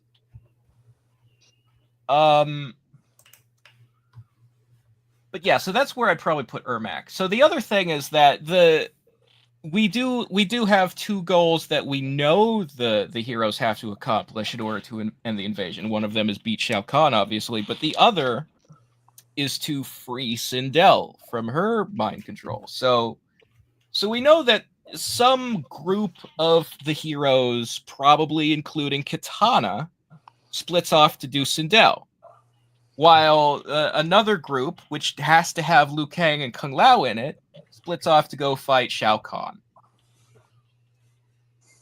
One of the things we also know happens during the city part at the very end of the game is that Sonya confronts Kano on the rooftop stage. I don't know why they're on the rooftop, how they got there. I could certainly make up a reason, because the rooftop is part of the bank, so maybe Kano was in there looting, or maybe he, was using that building as a depot to hand out weapons to the extermination squads. Who knows? Whatever reason he was there, Sonya and him end up fighting on the rooftop. Yeah. So there's a whole elaborate sequence of events that is confirmed to happen in Deadly Alliance. Well, Kano knocks her into a gargoyle with a cannonball move, I think, if I remember correctly. There's I don't have the text of the. I don't remember the exact how they get to the ledge, but I know that Kano goes to. They're fighting on a ledge at the rooftop stage. Sonya grabs Kano with the leg grab and throws him off the rooftop. And he grabs a piece of her hair. Yeah, as he's falling, he tries to grab her hair, and then he's got a lock of her hair, and he's wearing it as a necklace in future games. Yeah. But he falls off the rooftop stage. Yeah. And he doesn't die on impact. Motaro is down on the street below and finds him still alive, but barely. Yeah. Takes him back to the fortress, gets him healed with some kind of magic, and then because he failed to beat an Earthrealm warrior, Motaro throws him in a dungeon cell. And at which point Shiva kills Motaro. Yeah, Motaro is like, I don't know if it's that it happened so fast he didn't have time to return to the battlefield, but for some reason Motaro, the general who's supposed to be supervising the invasion, thinks it's more important to guard Kano. So he's still down in the dungeon with Kano when Shiva shows up and kills him. Yeah. Now, why does Shiva show up and kill him? Because Shiva has found out that Shao Kahn is planning, when the invasion is over, Shao Kahn is going to reward the Centaurs for leading the invasion by making them the most important race in Outworld, and he's going to give the Shokans lands to them, and the Shokan are going to be oppressed and enslaved. Yeah. And Shiva's not for that, so she's turning on Motaro and Shao Kahn. We have neglected to mention a specific character, actually, throughout all of this. Mm-hmm. Probably because we take our depiction for granted as having happened, but Raiden went to get some answers after the invasion started. Yeah. In the process, he does this thing that Razor and I disagree on, but I think we can both agree that it happens here. However often it happens. He probably does. Annihilation is probably very correct in saying Raiden sacrifices his humanity to be part of the final fight. He means immortality. Yeah, become a human. Sorry. Raiden definitely becomes a human being at this point in time. Yeah. Like, yeah. he cannot participate in the fights as long as he is a god. He's barred from doing so. So he absolutely sacrifices his immortality, and I imagine that he sets out with the rest of the heroes from Nightwolf's reservation for the final fight. He's probably with them in human form at this point. Yeah. Yeah, Well, yeah. I think he's probably made that decision before they get to the city. Yeah. Yeah. Just we totally forgot to bring the guy up, so I'm covering that. Sure. I just there's like to get to like the point where Shiva's killing Motaro. The thing is that Shiva was supposed to be guarding Sindel, like her whole job is to be the bodyguard. So I kind of wonder if it's not that like Kitana revealed to Shiva somehow that Khan was going to do this, or convinced her to abandon her post.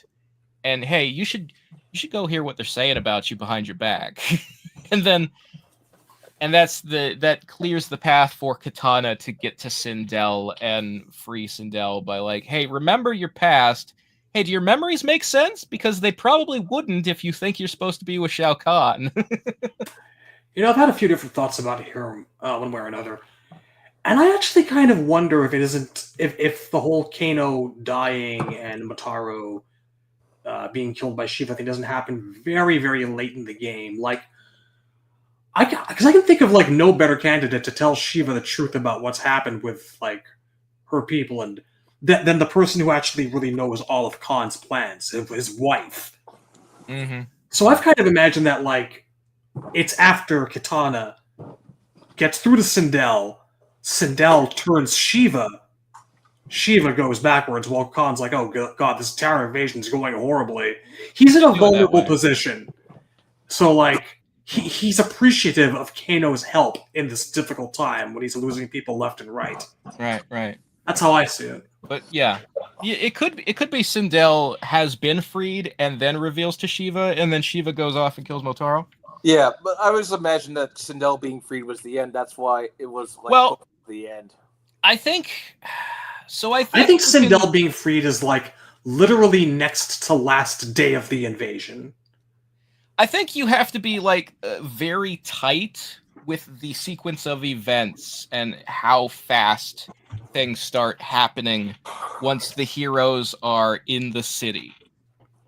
Like it's minutes, couple hours at most. Like we're now in like action movie territory where things are just popping off over and over and over.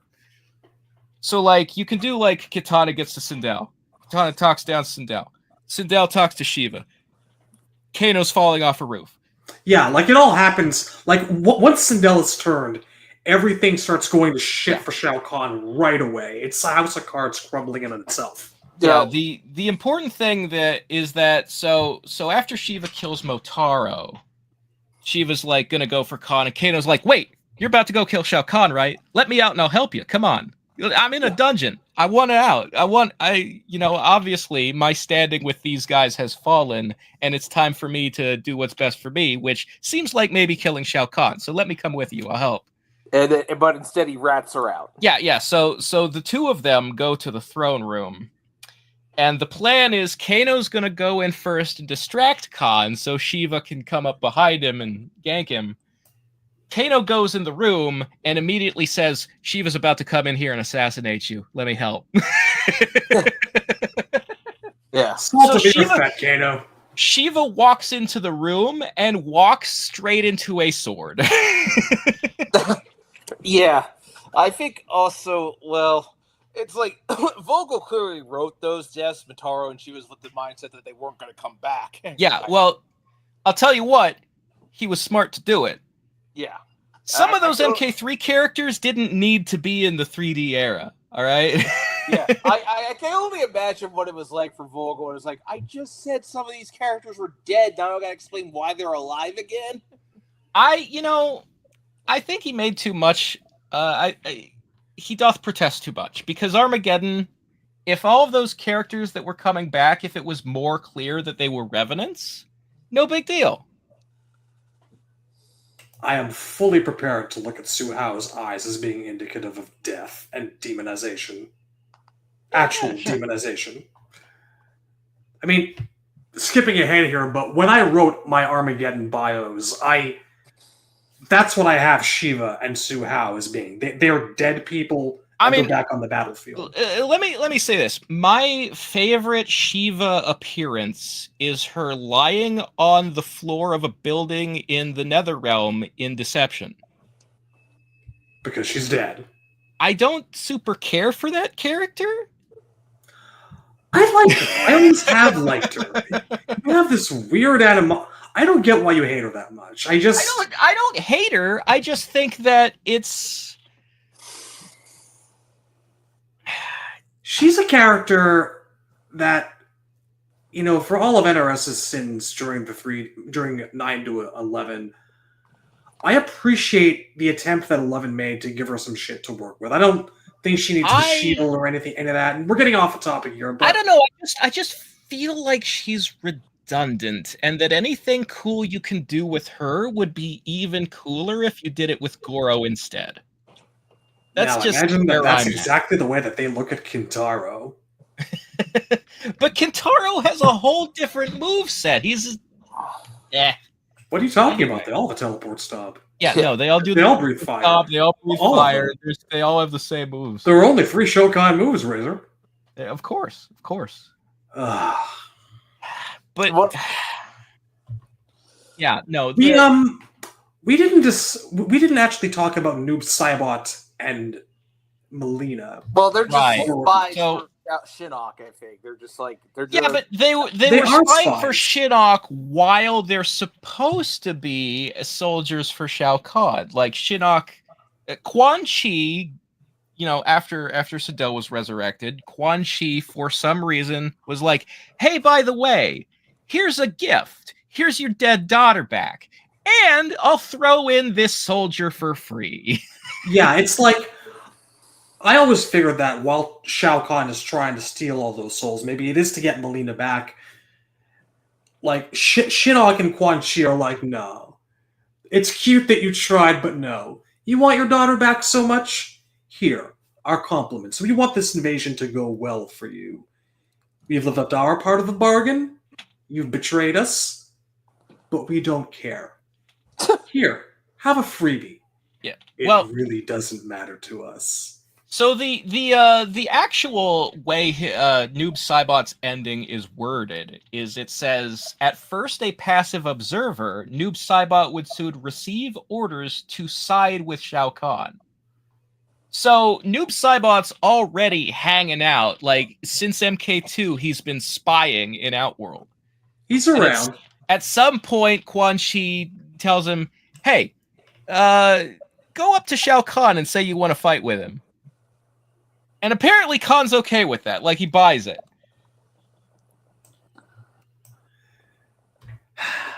But, like, yeah, so... You really shouldn't trust the creepy black shadow wraith that doesn't say very much and has creepy eyes. And I feel like the way that it would make the most sense is if Noob Saibot was there when the Shadow Priests were resurrecting Sindel, like Quan Chi had sent him to be his liaison to like supervise the ritual.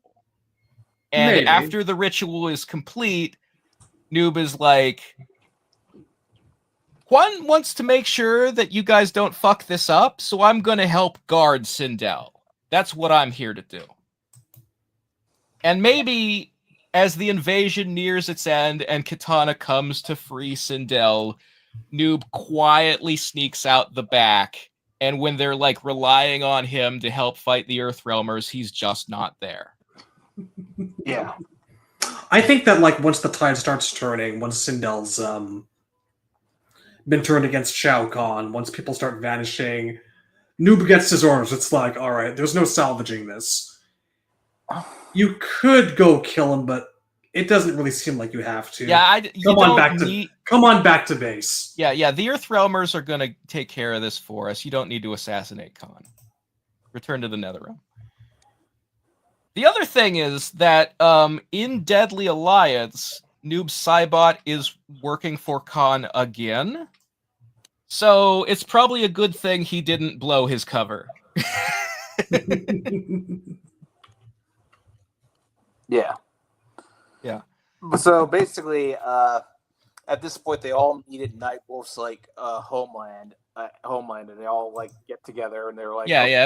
Everybody from the different directions and hometowns they're coming from arriving. Yeah. And by the way, the old games never said where Nightwolf lives and what tribe he is from. The movie and Defenders presents it as like probably the Southwest somewhere, like Arizona or New Mexico, somewhere in that Defenders of the Realm region. also makes him the tech guy for whatever reason. Yeah, yeah. Let's not talk about the that. thing is, like, MK9 would finally establish Nightwolf as being a Lakota Sioux Indian, and the Lakota are located in like the North-South Dakota region, which is nearish to Chicago, not super close to Illinois, but in the within shooting distance.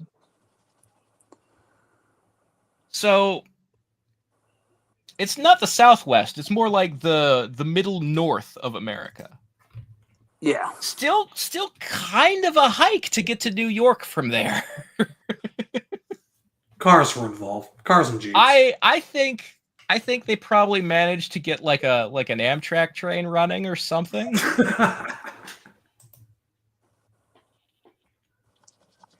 Yeah. So then I always imagined that what happened is the hero, like Johnny Cage, is there, and that's where Raiden tells him, when this is over, you're gonna go to the afterlife.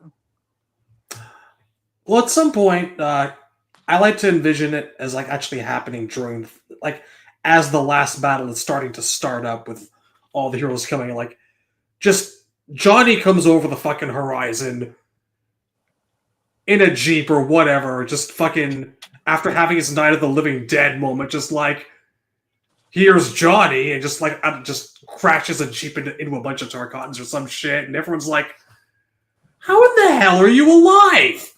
And Stryker's like, is that Johnny Cage? Man, I love his movies. There's got to be at least one fan somewhere.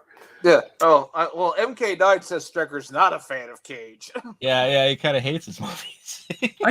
Someone's got to be a fan. I'm sure somebody in the group probably likes him. I think it's funnier if you have somebody who doesn't like. Cabal. Johnny Cage is kind of the Dwayne "The Rock" Johnson of the MK universe in terms of like acting talent and reputation. Yeah, The Rock is, well. There's definitely people who are like, hey, look, man, The Rock is the highest paid actor in Hollywood for a reason. And then there's other people who are like, oh God, not another Rock movie. Well, they both have large egos, I'd say. It is true that Nine told us that Stryker does not care for Cage's movies, but like, there's got to be one member of the cast who's really into it. Like, Cyrax doesn't like his movies. What we almost got with Fuji would have been Johnny so Cage fan. good. Cabal might be a Johnny Cage fan. I would love to have that interaction, one like thing Cabal being the dude. Is that if Cyrax saw Johnny Cage, he'd be like, wait a minute, I remember you. Like, wait a minute. Mission parameters changed. Acquire $5. Initiate refund.exe. Yeah. No, I always imagine like Cyrax starts straggling Cage. Sonya's like, no, stop it, Cyrax. Oh no, please don't. You know what? Actually, like, I think we should mention something. Like, in as much as it is a shame that MK3 does not have an equivalent comic to MK1, 2, or even the quasi-official 4-1, there is just so much information that is given to us betwixt all these bios and all these endings. Yeah. That fills in so many blanks. Like, look at how easily, I don't know about easily, but look at us reconstructing a rough timeline and a chronology of events, you know? It is possible. It is. There's just so many things of like, here's what I would do because it makes sense. And then here's what I would do because like, that's normal for drama. Like, you can't imagine a Mortal Kombat 3 with Johnny Cage's story being what it is and not picture like a tearful goodbye between him and Sonya when he dies for the second time. Yeah. Like, you have to do it. It's just, it would be wasted potential not to. So they all go to Shao Kahn's palace is in New York, right? At least I think that's the idea. Yeah, well, I sort of imagine, so if you're bringing Sindel back in the church, then I would keep her in the church and have that be where she's being guarded and where Kitana's group has to go. I think, like, you have to have the heroes split up. Yeah. So you've got, like, Sonya going after Kano. You've got Kitana's group going to the church. The Soul Chamber is in Khan's fortress, so those groups wouldn't split up until they're inside the fortress. Yeah. I think, so what we're told is that Smoke did get his humanity back, but then he was, like, overwhelmed by Outworlders and deactivated, which for a cyber ninja is equivalent to death. Yeah, and at this point, this is where Scorpion changes sides. Yeah, I think so. What I'm getting at is there's probably a sequence of, like, Sub-Zero and Scorpion and Smoke being, like, surrounded by a horde, and Smoke goes down and gets carried off. Like, his corpse is claimed as a trophy and ends up in Khan's trophy room, apparently. Like, his treasure room.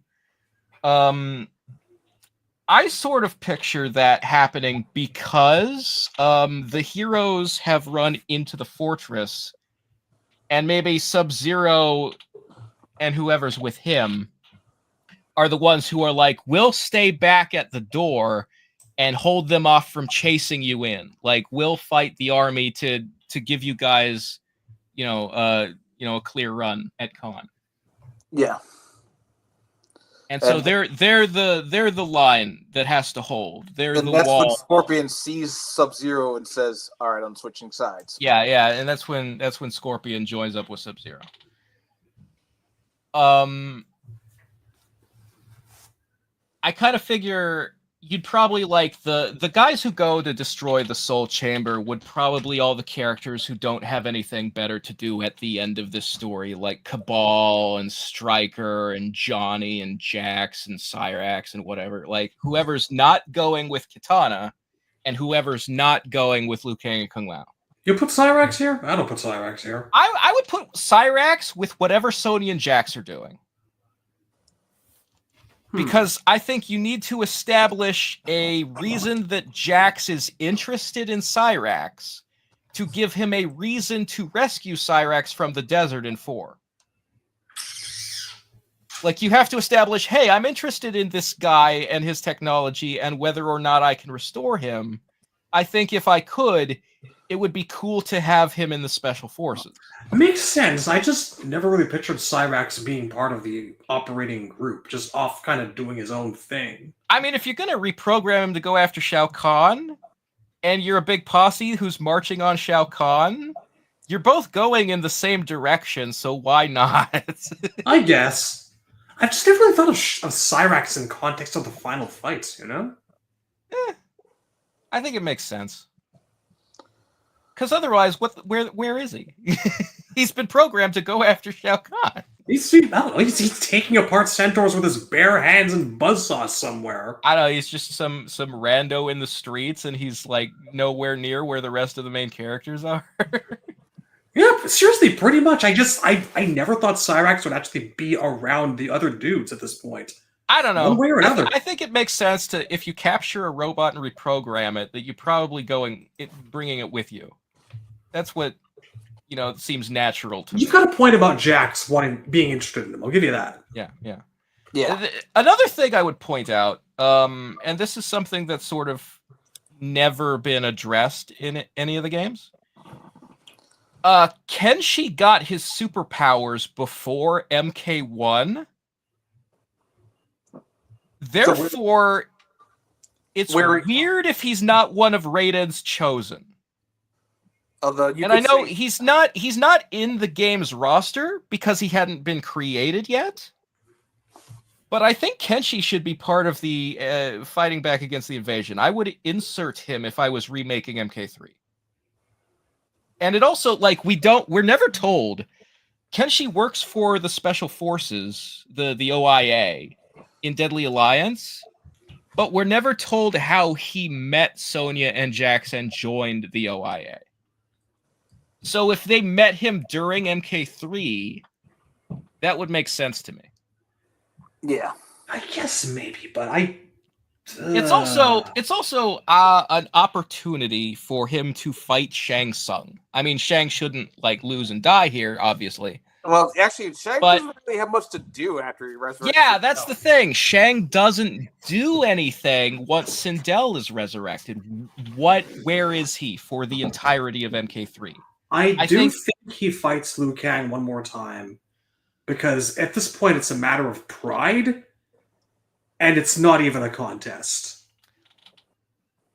I feel like Shang Tsung definitely fights Liu in 1. He basically has to fight Liu in 2 because he's one of the last 3 guys on the tower. So he's technically a sub-boss. I don't think he has to fight Liu in 3. I think it gets redundant if it keeps happening. Not at all. I don't want to drive it into the ground.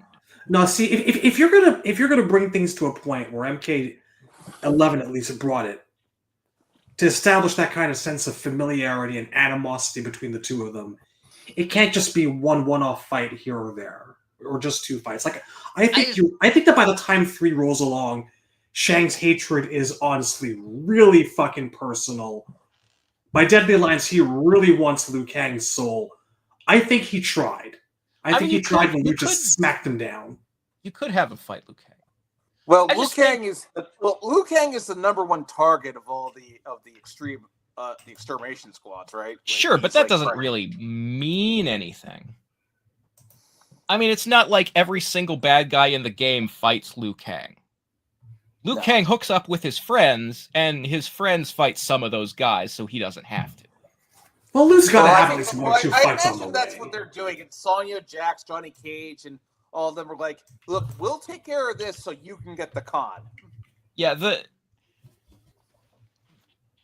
thing about, like, I just, like, want to, like, figure out splitting them into groups, having each character go do some specific task explains why not everybody is like, they don't form a big posse of 6 people to beat Shao Kahn. They probably should, but they can't because they have other things to do. Just for the record, I would not insert Kenshi into MK3 at any point in time. It just feels wrong to me. I just think you have to establish how he got introduced to Sonya and Jax. Honestly, I'd push that forward to MK4 if I was doing it, because see, the thing is, there's just so much room to work with MK4, and there's just so much happening and so many characters in MK3 already, you know? Well, here's the thing, is what I was going to say earlier is that Kenshi's goal in life is to kill Shang Tsung. Kenshi never actually gets to fight Shang Tsung in a single game. And the developers realize that there are too many people who have a grudge against Shang Tsung. Kenshi will never get his chance, so they changed Kenshi's goal to fighting the Red Dragon Gang. But that goal also keeps getting undermined by the fact that the developers are unwilling to put the Red Dragons in games. All I want is 1 fight between Kenshi and Shang Tsung. And it's not going to happen during Deadly Alliance. And it's probably not going to happen in Armageddon, because we saw what happened to Kenshi in the opening cinematic. But it could happen during 3 if you throw Kenshi in. And I don't need him to win that fight. I just want to see it 1 time. I'd probably have him lose, because fuck that guy. You really don't like Kenshi? I think he's an asshole. I think he's a great character, but I think he's an assohole. I think you could really easily characters, and I don't know. I think you could really easily have him not be present during MK. He's a shit dad. He's a shit dad. He was busy. He's a lone wolf. Have you read the Armageddon bio? They asked for my help,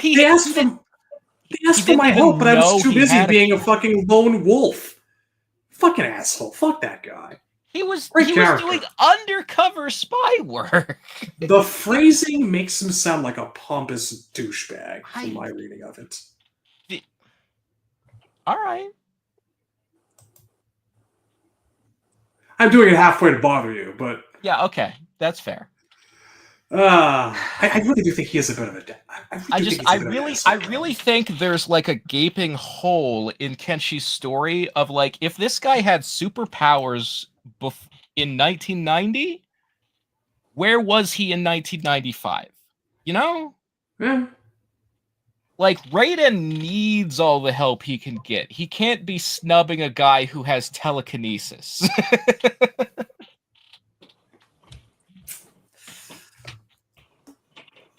And there's just... We don't know how he joined the OIA. He has to have met Sonya and Jax somehow. Well, enough theoreticals. Let's cut to the final fight, because I think we've pretty much covered everything but the way MK3 closes out.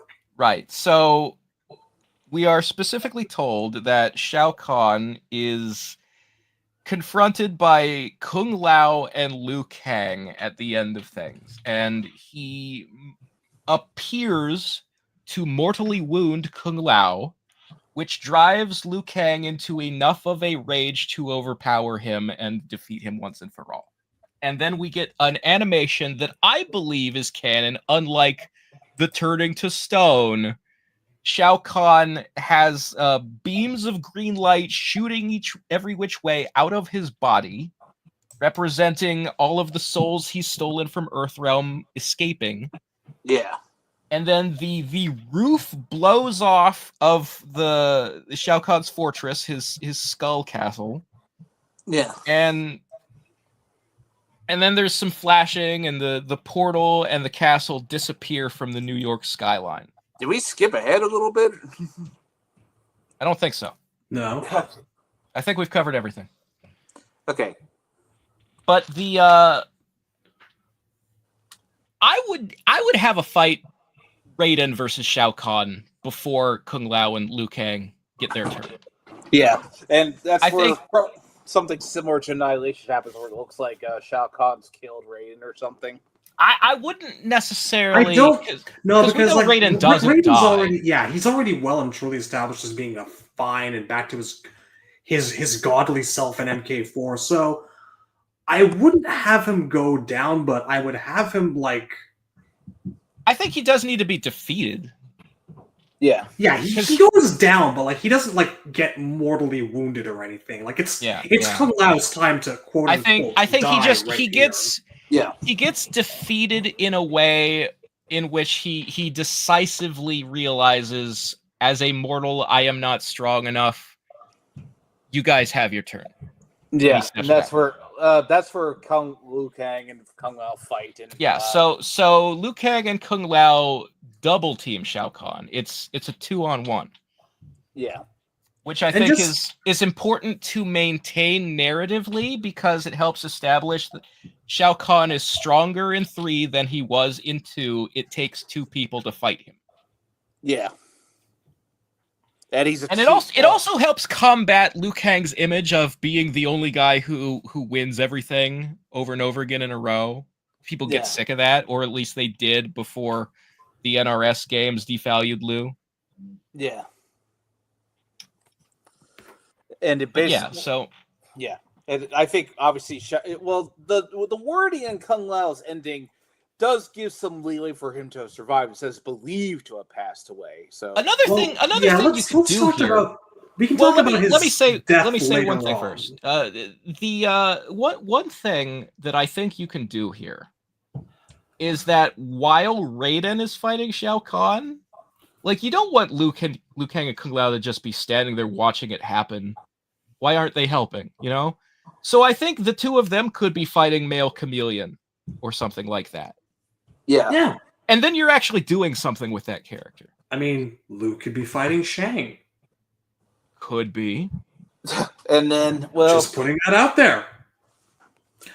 Actually, while we're talking about mysterious hidden shadowy figures, it's important to remember because one of like the key parts of MK9's depiction of 3 is that you get Noob Saibot and Cyber Sub-Zero having that confrontation. It's just important to remember for posterity that according to Noob's deception ending, Noob didn't even see Kuai Liang since before he died. This is actually like the deception is the first time that Sub-Zero and Noob Saibot really encounter each other since Bihan's death. Yeah, I think what happens is, yeah. We the audience find out who Noob is at the same time Sub-Zero does. Oh yeah, well, because it wasn't a thing yet at this point in the story. It's not just because it wasn't a thing yet. It's actually like that is canonically when it happens. Yeah, and I think what happens is like Noob probably tells Melina, "All right, we've done our job. We're leaving." The most I would insert like, in terms of building up to this. Fight with Melina here. I think Kitana. I think Melina, because what I said earlier was that Noob Saibot's probably helping guard Sindel because he was involved with the Shadow Priest and the deal that Quan Chi cut and whatnot. I think that's probably a good place to station Melina too, for one reason, because it lets you have scenes between Melina and Sindel. Yeah. We've never actually got to see how those two like interact with each other in an old timeline setting. The only time those two characters ever speak to each other is in 12, where the context of their lives is completely different. I would save the Melina and Sindel stuff for next time, for MK4, because there's just so much room to work with. And, you know, we do know that Sindel gets put into a dungeon. Well, here's the plenty thing. of them to work with here. Here's the thing you can do with it, is that when Melina and Sindel interact in 3, Sindel's under the mind control. So when they interact in 4, Sindel is different. And therefore you have different interactions. And then you get to explore that. But so yeah, I would have Melina be involved in the guarding of Sindel. Plus that gets you another Kitana and Melina fight. I don't know that I actually have Kitana and Melina fight at this point in time. It seems a bit early for that. I feel like Melina is obsessed with fighting Kitana and would not be willing to be stationed anywhere Kitana's not going to be at. Yeah. It's possible, but Kitana's already got a lot on her plate fighting Sindel and everything. I mean, Kitana killed her. She wants revenge. Yeah, it's true, but like I said, there's so many characters already, and there's just so much going on. I know it's tempting to want to make a Lord of the Rings epic out of this stuff, but I think that with how little MK4 actually has going on, there's room for more of this stuff later. I mean, sure, but I mean, the thing is that you have a lot of interactions in 3 that don't end with somebody dead. So there's a lot of to be continueds. Maybe. And that's what you can pick up on in 4. I might have Sub-Zero catch a glimpse of Noob Saibot and be like, that looks... No, I'm seeing things. Yeah. Just a little note towards it. But just... I think... Like, we did just say... We did just say that Kuai Liang can't find out who Noob is until Deception. Yeah. But if I was retelling them, I might actually move that moment to 4. Oh, one thing I think... Because Noob Saibot doesn't get to do anything in 4, and that doesn't make sense. Oh, yeah. God, it bothers me so goddamn much how... And we'll definitely talk about that next time. Yeah, one thing I want to point out is Classic Sub-Zero is non-canon to the story. No, he's not. Right, no, Classic Sub-Zero has always been non-canon. His bio and ending practically... They make so little sense that he can only be non-canon. And they even say Human Smoke is non-canon in his ending. Human Smoke is canon for the first day of Mortal Kombat 3. Let's put it that way. Human Smoke's ending admits that he's not canon. It's a dream. It's a lovely dream. It specifically says Smoke became a cyber ninja. This is what he remembers himself as. Yeah. Also, Goro is not around. He is off licking his wounds somewhere. Goro is like explicitly MK4 says Goro wasn't involved in 2 or 3. He's been in hiding since the end of 1. Kintaro, maybe dead, maybe not. No one knows. Here's the thing. Because Goro and Kintaro are both exclusive to only the PlayStation version of Trilogy, if Goro doesn't count, then it just makes sense to say Kintaro also doesn't count. Yeah. Just by, transitive property. Transitive property, but I think it ultimately doesn't matter one way or another. Yeah. The Kintaro discussion is something that we've had last time, too. It's like, I would prefer him to be alive. It doesn't... I admit, it looks like he's probably been killed off. It would be nice to have closure one way or another. I mean, if he's alive and he's actually there, then he needs to have a story. So it doesn't make sense that he's not helping Shiva turn on the centaurs or something. Chameleon's there, and he doesn't have a story. Yeah, he fights for Shao Kahn. That's why I would... Kintaro fights for Shao Kahn, too. So, but he shouldn't, because his race is being oppressed. Well, he's too dumb. Well, he doesn't care. Maybe he doesn't. Honestly, if I had Kintaro around, it's like, good. All the Draco are weak. Well, yeah, that's the thing. Is Shao Kahn only going to oppress the one skin color of Shokan, or all of them? Well, if I was writing Kintaro at this point in time, I'd be like, this is a bad time for us, but I can use this as an opportunity. Which is what I did. Which is what I did in his Armageddon bio that I wrote. Yeah. But we'll get to that another time. I mean, you could. There are times where you can do that with Kintaro. It's just unfortunate that Trilogy isn't one of them. So it would make more sense for him to just be dead right now, because he doesn't do anything. If he did something, it'd be different. So many characters don't do anything, but they're there anyway. Yeah. So I say at this point, it's like Shao Kahn throws Kung Lao off the pit 3, and that's why Luffy. I think if you throw him off the pit, it makes way less sense that he survived. I don't think you can throw him off the pit.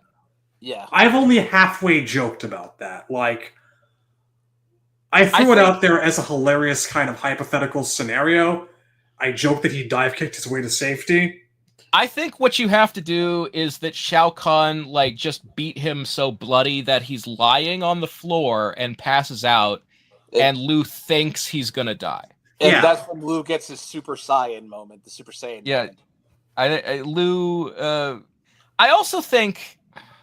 So one of the things you want to do is that if Shao Kahn is absorbing all of Earthrealm souls, we're always told in MK2 and 3 that the reason Shao Kahn wants Earth is because it's the last piece he needs to be more powerful than the Elder Gods.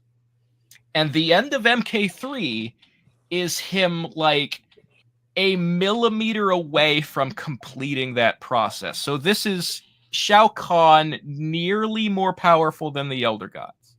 This is the strongest he's ever been or gonna be. So when you send Liu Kang in there and all you do is say Liu Kang gets angry enough to beat him, that's not enough. You need to establish, first of all, the game keeps saying that if Sindel is freed, that it'll affect the invasion, but it doesn't say how or why. Yeah. You need to establish why. And for me, what it is that when Sindel is free, she then does whatever needs to be done to free Edenia from Outworld. Yeah. So while Shao Kahn is fighting Liu Kang, the Soul Chamber is destroyed and Edenia is freed at that moment. So there's two things that suddenly sap power from Shao Kahn and make it possible for Liu to beat him. And I think that helps you establish that it's not Liu Kang beating Shao Kahn, it's the group beating Shao Kahn. It was a team effort. And also, one thing I like to imagine is that this is where Shao Kahn starts to lose it. What TV tropes will call the villainous breakdown, where Shao Kahn's like, you're just a boy. You can't beat me. Or something like that. Well, I mean, he's having his break. He's going to have a breakdown because he's going to be asking for help, too. And he's going to start having a physical breakdown as souls start shooting out of his body. His Yeah. skin is cracking open, That's and his the last power is thing. leaving him. But he's also having a mental breakdown too. Yeah. You definitely need the psychological aspect of him, like screaming in rage, go no, you know, Yeah. and then he explodes. Yeah. Yeah, That's- sorry, that particular ending animation is 100% canon. Like, Yeah, he blew the fuck up, and like, bam, Look, everything is back to normal. I don't know how he survived blowing up. He shouldn't have. he's Deadly clearly Alliance supposed- says, yeah, he's alive at the beginning of Deadly Alliance, but he should not be. And I have some ideas to get around that, but we'll get to that when we're talking about 4. Well, Shad, I think you had the idea that Shao Kahn's looking around and all his allies are abandoning him as he's losing. Yeah, it's. I mean, this is one of the things that starts happening during the like. In my view, like him fighting against like Liu Kang and Kung Lao, it's before Kung Lao goes down, but like Can I talk? Go ahead. Thank you. He just starts like feeling like he's on the ropes here, and like Liu Kang's beating his ass down, and so he's like asking for assistance. You know, Sindel or not Sindel, but like Motaro or Kano, anyone, Rain, or basically it's the Batman Returns Penguin scene where the Red Triangle Circus gang starts abandoning him. I've always thought that that's something that happens towards the tail end. Yeah. We talked about Rain just walking away from the invasion. Yeah. But one of the things that's always stuck out to me is that like every single bad guy's ending in the game says they turn on Shao Kahn. Now, obviously, they can't really do that because different events happen canonically, but it establishes that they all want to turn on Shao Kahn. Nobody in the game is loyal to Kahn except for Ermac and Motaro. And Motaro's dead. Ermac's only loyal because he has to be. So, like, where is Baraka? Baraka's not here. Where's Rain? He left. Where's Shang Tsung? Shang snuck away. Where are all my guys? That's another character we haven't mentioned since the start of it. Do you know where Baraka is? Baraka's on a table being stapled back together because he fought Kung Lao. Oh yeah. Opening stages of the final battle. Yeah. So Baraka's character design in MK Gold, the expansion version of 4, has him a big scar straight down the middle of his body, being held together by big metal staples. And Kung Lao did that. The game itself does not tell you why that is, but I've seen Tobias say we wanted to imply that Kung Lao cut him in half. So Kung Lao, who has been looking for revenge against the Tarkatans since the beginning of MK2, did get his hands on Baraka, and somehow Baraka survived it. Maybe Quan Chi saved his ass. Maybe Tarkatans. I mean, they already have most of Wolverine's powers. They might as well have the healing factor too. I don't know if there are staples. I don't. We talked about this once. I don't think there are staples at the back. But I think that Baraka tried to jump back, and he just was a split second too late. Well, here's the thing. There are staples on the back of his head, and then there's some kind of spine armor on his back, which is part of his outfit. If there's staples on the back of his head, man, Quan Chi was involved. It's like, okay, fine, Shao Kahn. We're going to give this one back to you before it crosses over. Just do something about the body. Just yeah, okay, do that. We'll put the soul back in. Sure. Get Shang. There's something else Shang could be doing. He's putting Baraka's soul back into its goddamn body. Well, it's plenty for Shang to do. I think maybe if you get to him quick enough, maybe he still had some life in him, and you don't have to do soul magic. If there's staples on the back of his head, man, that's not a near miss like I'd like to envision. That's a clean cut. So it's one of those things where, for me, does it count as dying if you are defibrillated? Were you really dead? I don't know. How does the Tarkatan brain work if you can split it in half like that? How does anything work if you have a healing factor? That's where I'm at. Like, if Wolverine is dead for like 20 minutes, but you reattach him and he wakes back up, does it count as dead? Too many I don't know. questions. I Too many don't know. Like, at questions. what point does the soul leave the body? Where is this? There's no science for this. We're talking about magic. God, I feel like Quan Chi's just fucking sitting on Shao Kahn's throne while he's off fighting. Any minute now, they're gonna ask for some help. But yeah, Any so minute.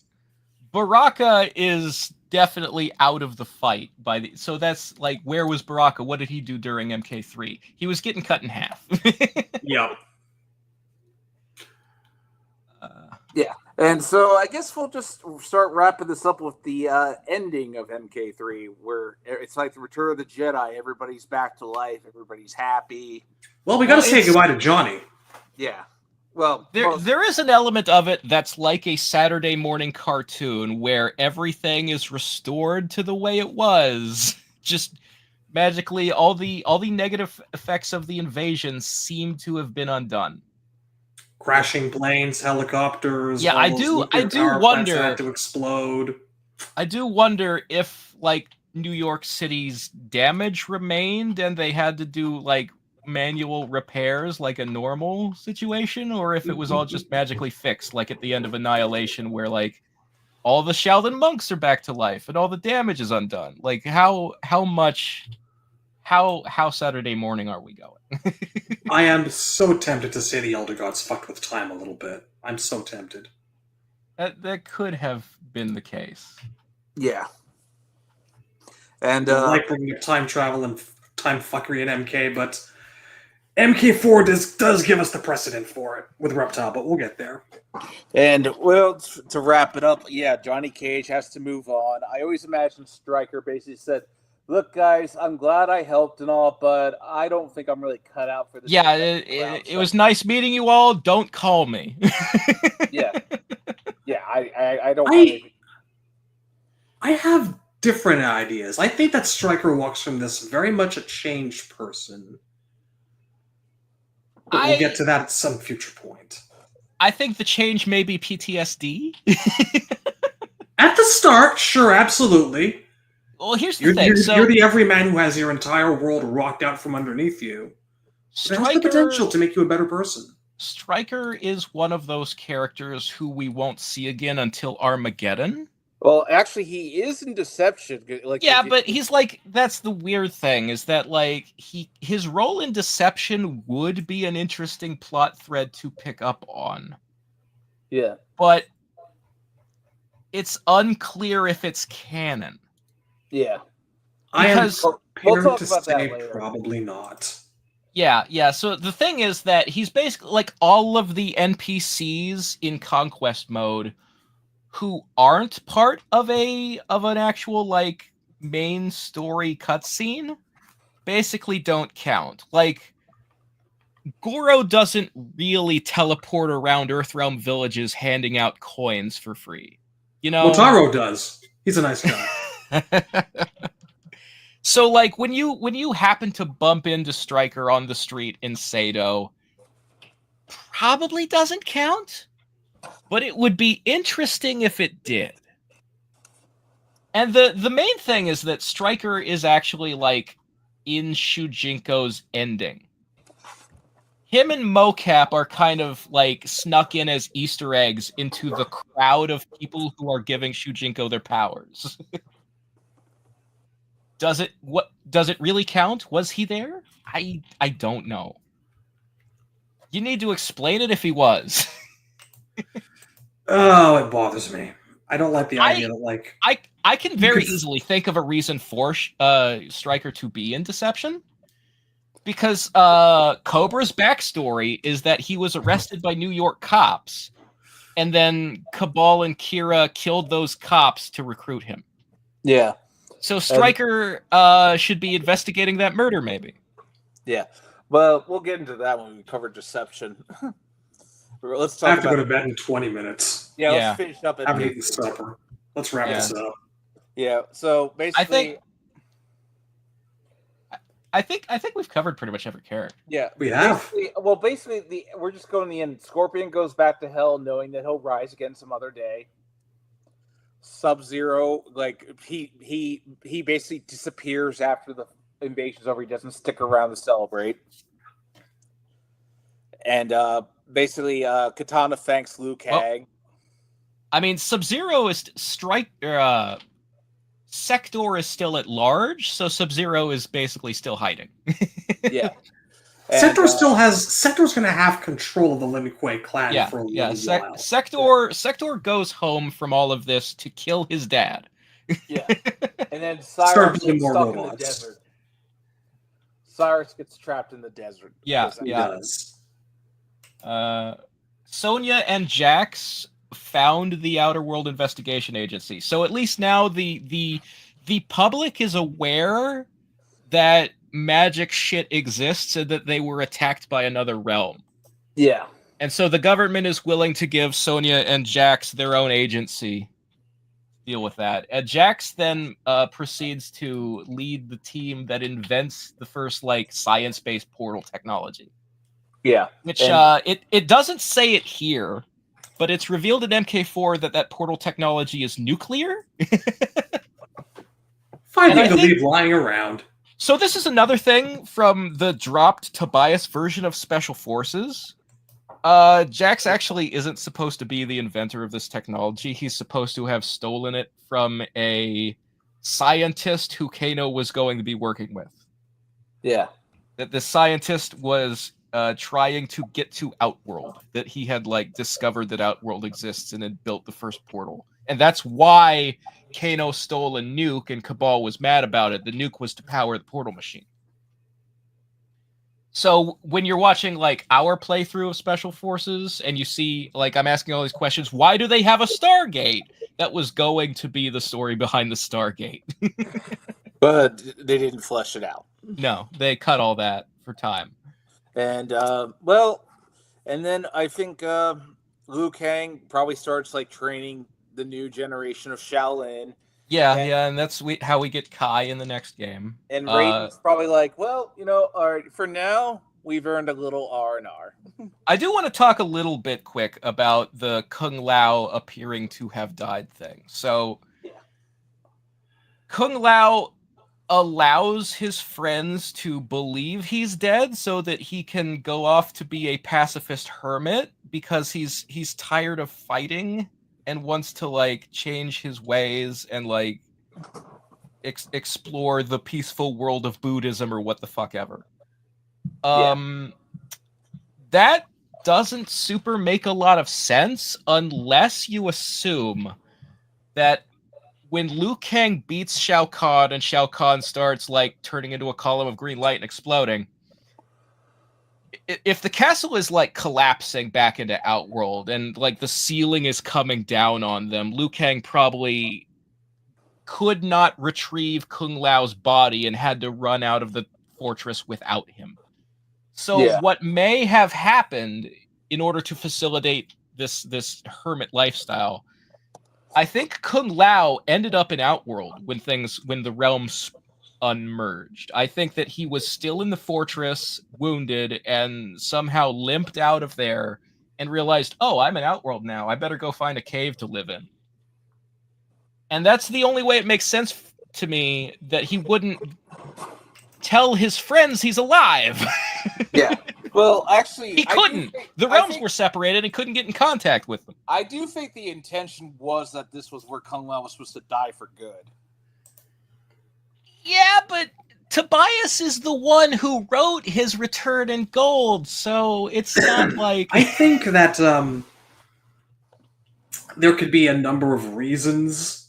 I like the idea of him ending up in Outworld. It does work. He could have been spending the rest of his time there getting to know it better, or he could have wound up in Edenia, or I don't know. Well, but we'll talk about this next time. But if Tobias in the Tobias version of things, if Shao Kahn is dead, Edenia isn't actually split from Outworld.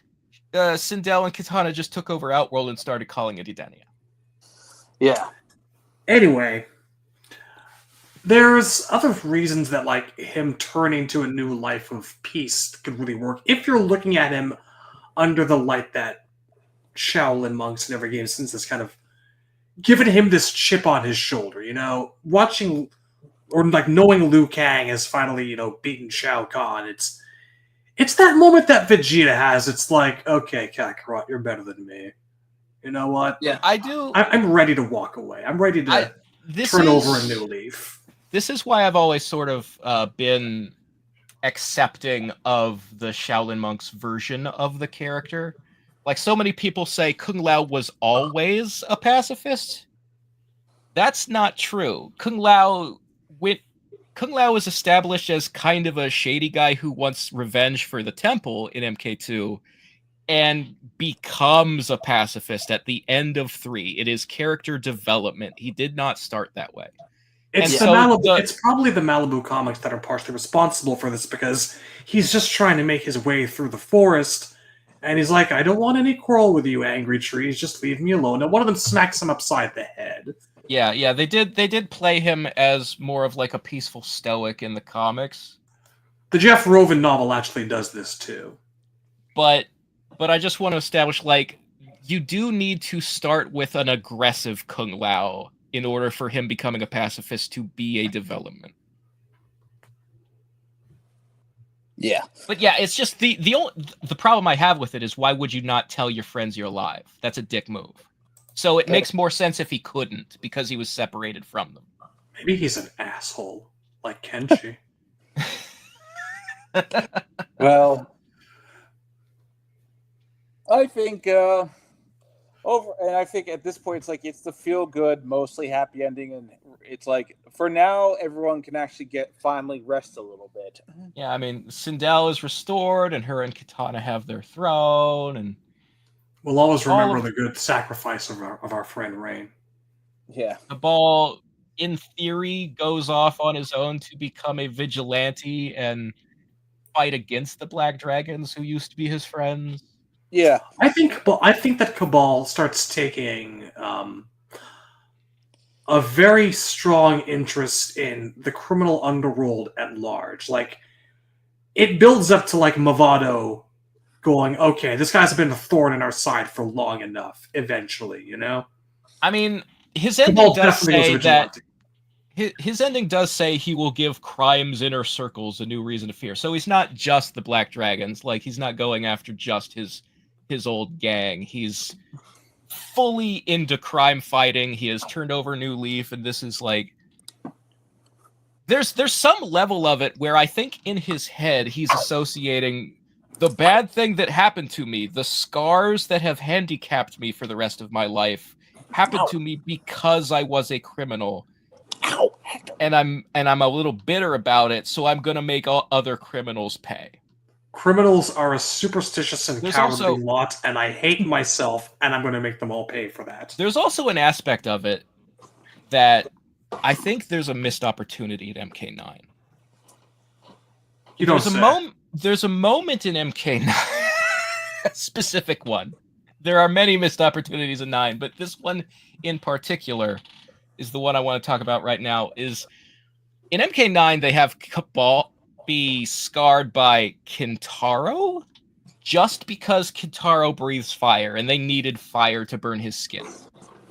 Cabal then goes on to not know who Kintaro is, not care who burned him, and blame Shao Kahn and Kano for it, even though Kano had nothing to do with it.